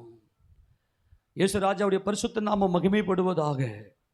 தன்னுடைய மனைவி ஃபஸ்ட்டு தான் மனைவி, ஃபஸ்ட்டு தேவன் இல்லையா? ஃபஸ்ட்டு தேவன் பூமியில் வந்து ஃபஸ்ட்டு மனைவி. ஒரு ஊழியக்காரனுக்கு வந்து ஃபஸ்ட்டு மனைவிக்காக பரிதவிக்கணும். ரெண்டாவது பிள்ளைகளுக்காக தன்னுடைய குடும்பத்தை நல்லா சுத்திகரிக்கிற அனுபவம். ரெண்டாவது ரிட்டன் என் சபையார் உலகத்தில் ஜனங்கள் எல்லாருக்கும் பிராயச்சித்தத்துக்காக அவன் நிற்கணும். அவன் நிற்கிறான் பாருங்க, அவன் தான் ஊழியக்காரன். அப்படிப்பட்டவர்கள் தான் ஆசாரியர்கள். அவங்க வந்து என் குடும்பம் மட்டும் அப்படி அல்ல. இந்த நாதாபும் அபியும் அந்நிய அக்னி, கையில் பிளட் இல்லை, ரத்தம் இல்லை, தேவனுடைய பிரமாணம், தேவனுடைய அன்பினுடைய சுபாவம் இந்த நாதாப் அபியுக்குள்ளே இல்லை. ஆனால் ஆரோனுக்கு கர்த்தர் சொல்றாரு, அவளுக்கு பிராயச்சித்தம் செய்து, அந்த ஜனங்களுக்காக பிராயச்சித்தம் செய்து, இந்த இரக்கத்தில் தாங்க இந்த பிரபஞ்சமே நிலை கொண்டிருக்கிறது. இந்த அன்பில் தான் இந்த பிரபஞ்சமே நிலை கொண்டிருக்கிறது.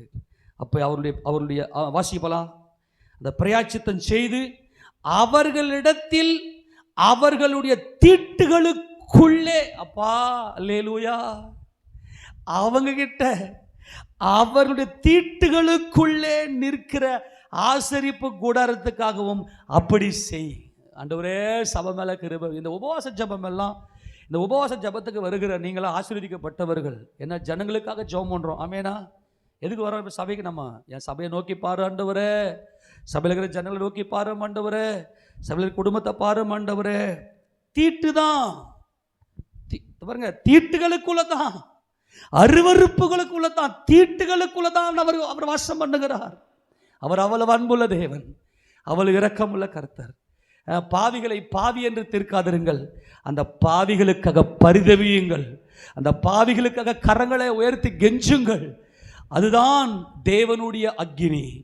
அந்த ஜனங்களுக்காக பரிதபிக்கிற இருதயம் இல்லாதிருக்கிற இந்த நாதாபும் அபியும் தேவ அன்பிலே பூர்ணப்பட்டவர். ஏன்னா தேவ சந்நிதியிலே செத்தாங்க. அவங்கள கர்த்தர் என்ன பண்ணலன்னா, அவங்கள வந்து என்ன பண்ண, தேவனை எடுத்துக்கினார். ஓகேடா வந்துருங்கடா. அவங்களுடைய ஆழ் மனதில் தேவன் மேலே வைத்திருக்கிற அன்பில் தான் அவங்க உள்ளே போனாங்க. கர்த்தர்களை அடிச்சார், எடுத்துக்கிறது. ஏன்னா என்னிடத்தில் சேருகிறவர்களாலே நான் மகிமைப்படுவேன் என்று கர்த்தர் ஏற்கனவே சொல்லியிருந்தார். அதனால தான் ஆரோன் கிட்ட சொல்லுவார், என்னிடத்தில் சேருகிறவர்களாலே நான் வந்து மகிமைப்படுவேன்னு சொன்னாரே, அந்த நாள் எந்த நாள் தாண்டா? நானும் நீ தான் நினச்சோம், 2 பேரில் யாரோ ஒருத்தர் ஆண்டவர் அவுட் பண்ண போகிறேன்னு நினச்சேன். ஆனால் இந்த நாதாபும் அபியும் தேவன் மேலே இவ்வளவு அன்புள்ளவர்களா? அவன் ஜெனரஸ்.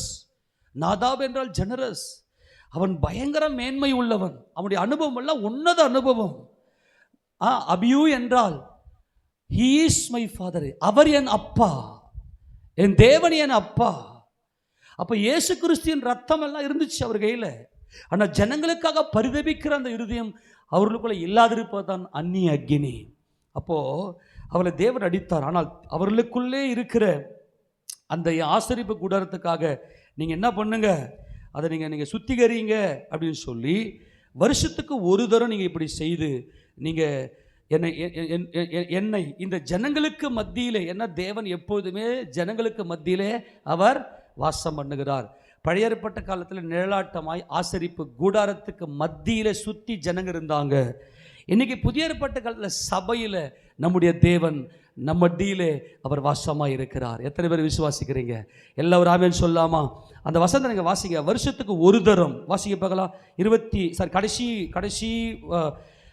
வசனம், அந்த வசனம் வாசிமா. இப்படி 16:34 வாசி. இப்படி வருஷத்தில் ஒரு முறை இஸ்ரவேல் புத்திரருக்காக, யாருக்காக? எல்லாம் சொல்லுங்க, யாருக்காக? இஸ்ரவேல் புத்திரருக்காக அவர்களுடைய சகல பாவங்களுக்கும் இந்த வார்த்தை ஒன்று கண்ணில் கண்ணீர் வரும். நீங்கள் நியாயப்பிரமாண புத்தகத்தில் நீங்கள் வாசித்தீங்கன்னா நம்முடைய கண்களில் கண்ணீர் தான் சொரியும். அங்கே சொல்றாரு பாருங்க, பாவ நிவர்த்தி செய்து உங்களுக்கு நித்திய கட்டளை இருக்க கடவுது என்று சொல் என்றார். கர்த்தர் மோசேக்கு கட்டளைப்படியே ஆரோன் செய்தான். அல்லேலூயா. யார் செஞ்சதுங்க? ஆரோன் செஞ்சார். எப்படி? ஜனங்களுடைய பாவங்களுக்காக பாவ நிவர்த்தி செய்தார். இந்த பிரமாணத்தை கொடுக்கிறதுக்கு முன்பதாகவே நாதாபும் அபியும் அந்நிய அக்கினியை கொண்டு போனார்கள். அதாவது ஜனங்களுக்காக பரிதபிக்கிற, இயேசு கிறிஸ்துவின் இரத்தத்தினாலே ஜனங்களுக்காக பரிதபிக்கிற இருதயம் அவர்களுக்கு இல்லாதிருந்ததினாலே கர்த்தர் அவர்களை அடித்தார், அவர்கள் செத்தார்கள். ஆனால் ஜனங்களுக்காக பரிதபிக்கிற, ஜனங்களுடைய பாவங்களுக்காக பாவ நிவர்த்தி செய்கிற அனுபவம் தான் ஆரோனின் அனுபவம். ஆமென் சொல்லாமா? நம்ம எல்லாரும் ஆரோனாக, பிரதான ஆசாரியனாக, மெல்கிசேதேக்கின் முறைமையின்படியான ஆசாரியராக நம்ம எல்லாரும் ஒருமனப்படுவோம். நம்ம எல்லாரும் முழங்கால் இருக்கலாம். எல்லாம் ஒருமனப்பட்டு, அன்பின் ஆண்டவரும் எங்கள் இரட்சகருமாய் இருக்கிற எங்கள் மகிமையின் கர்த்தாவே, எல்லாம் ஒப்பு கொடுக்கலாமா? ராஜரீக ஆசாரியன்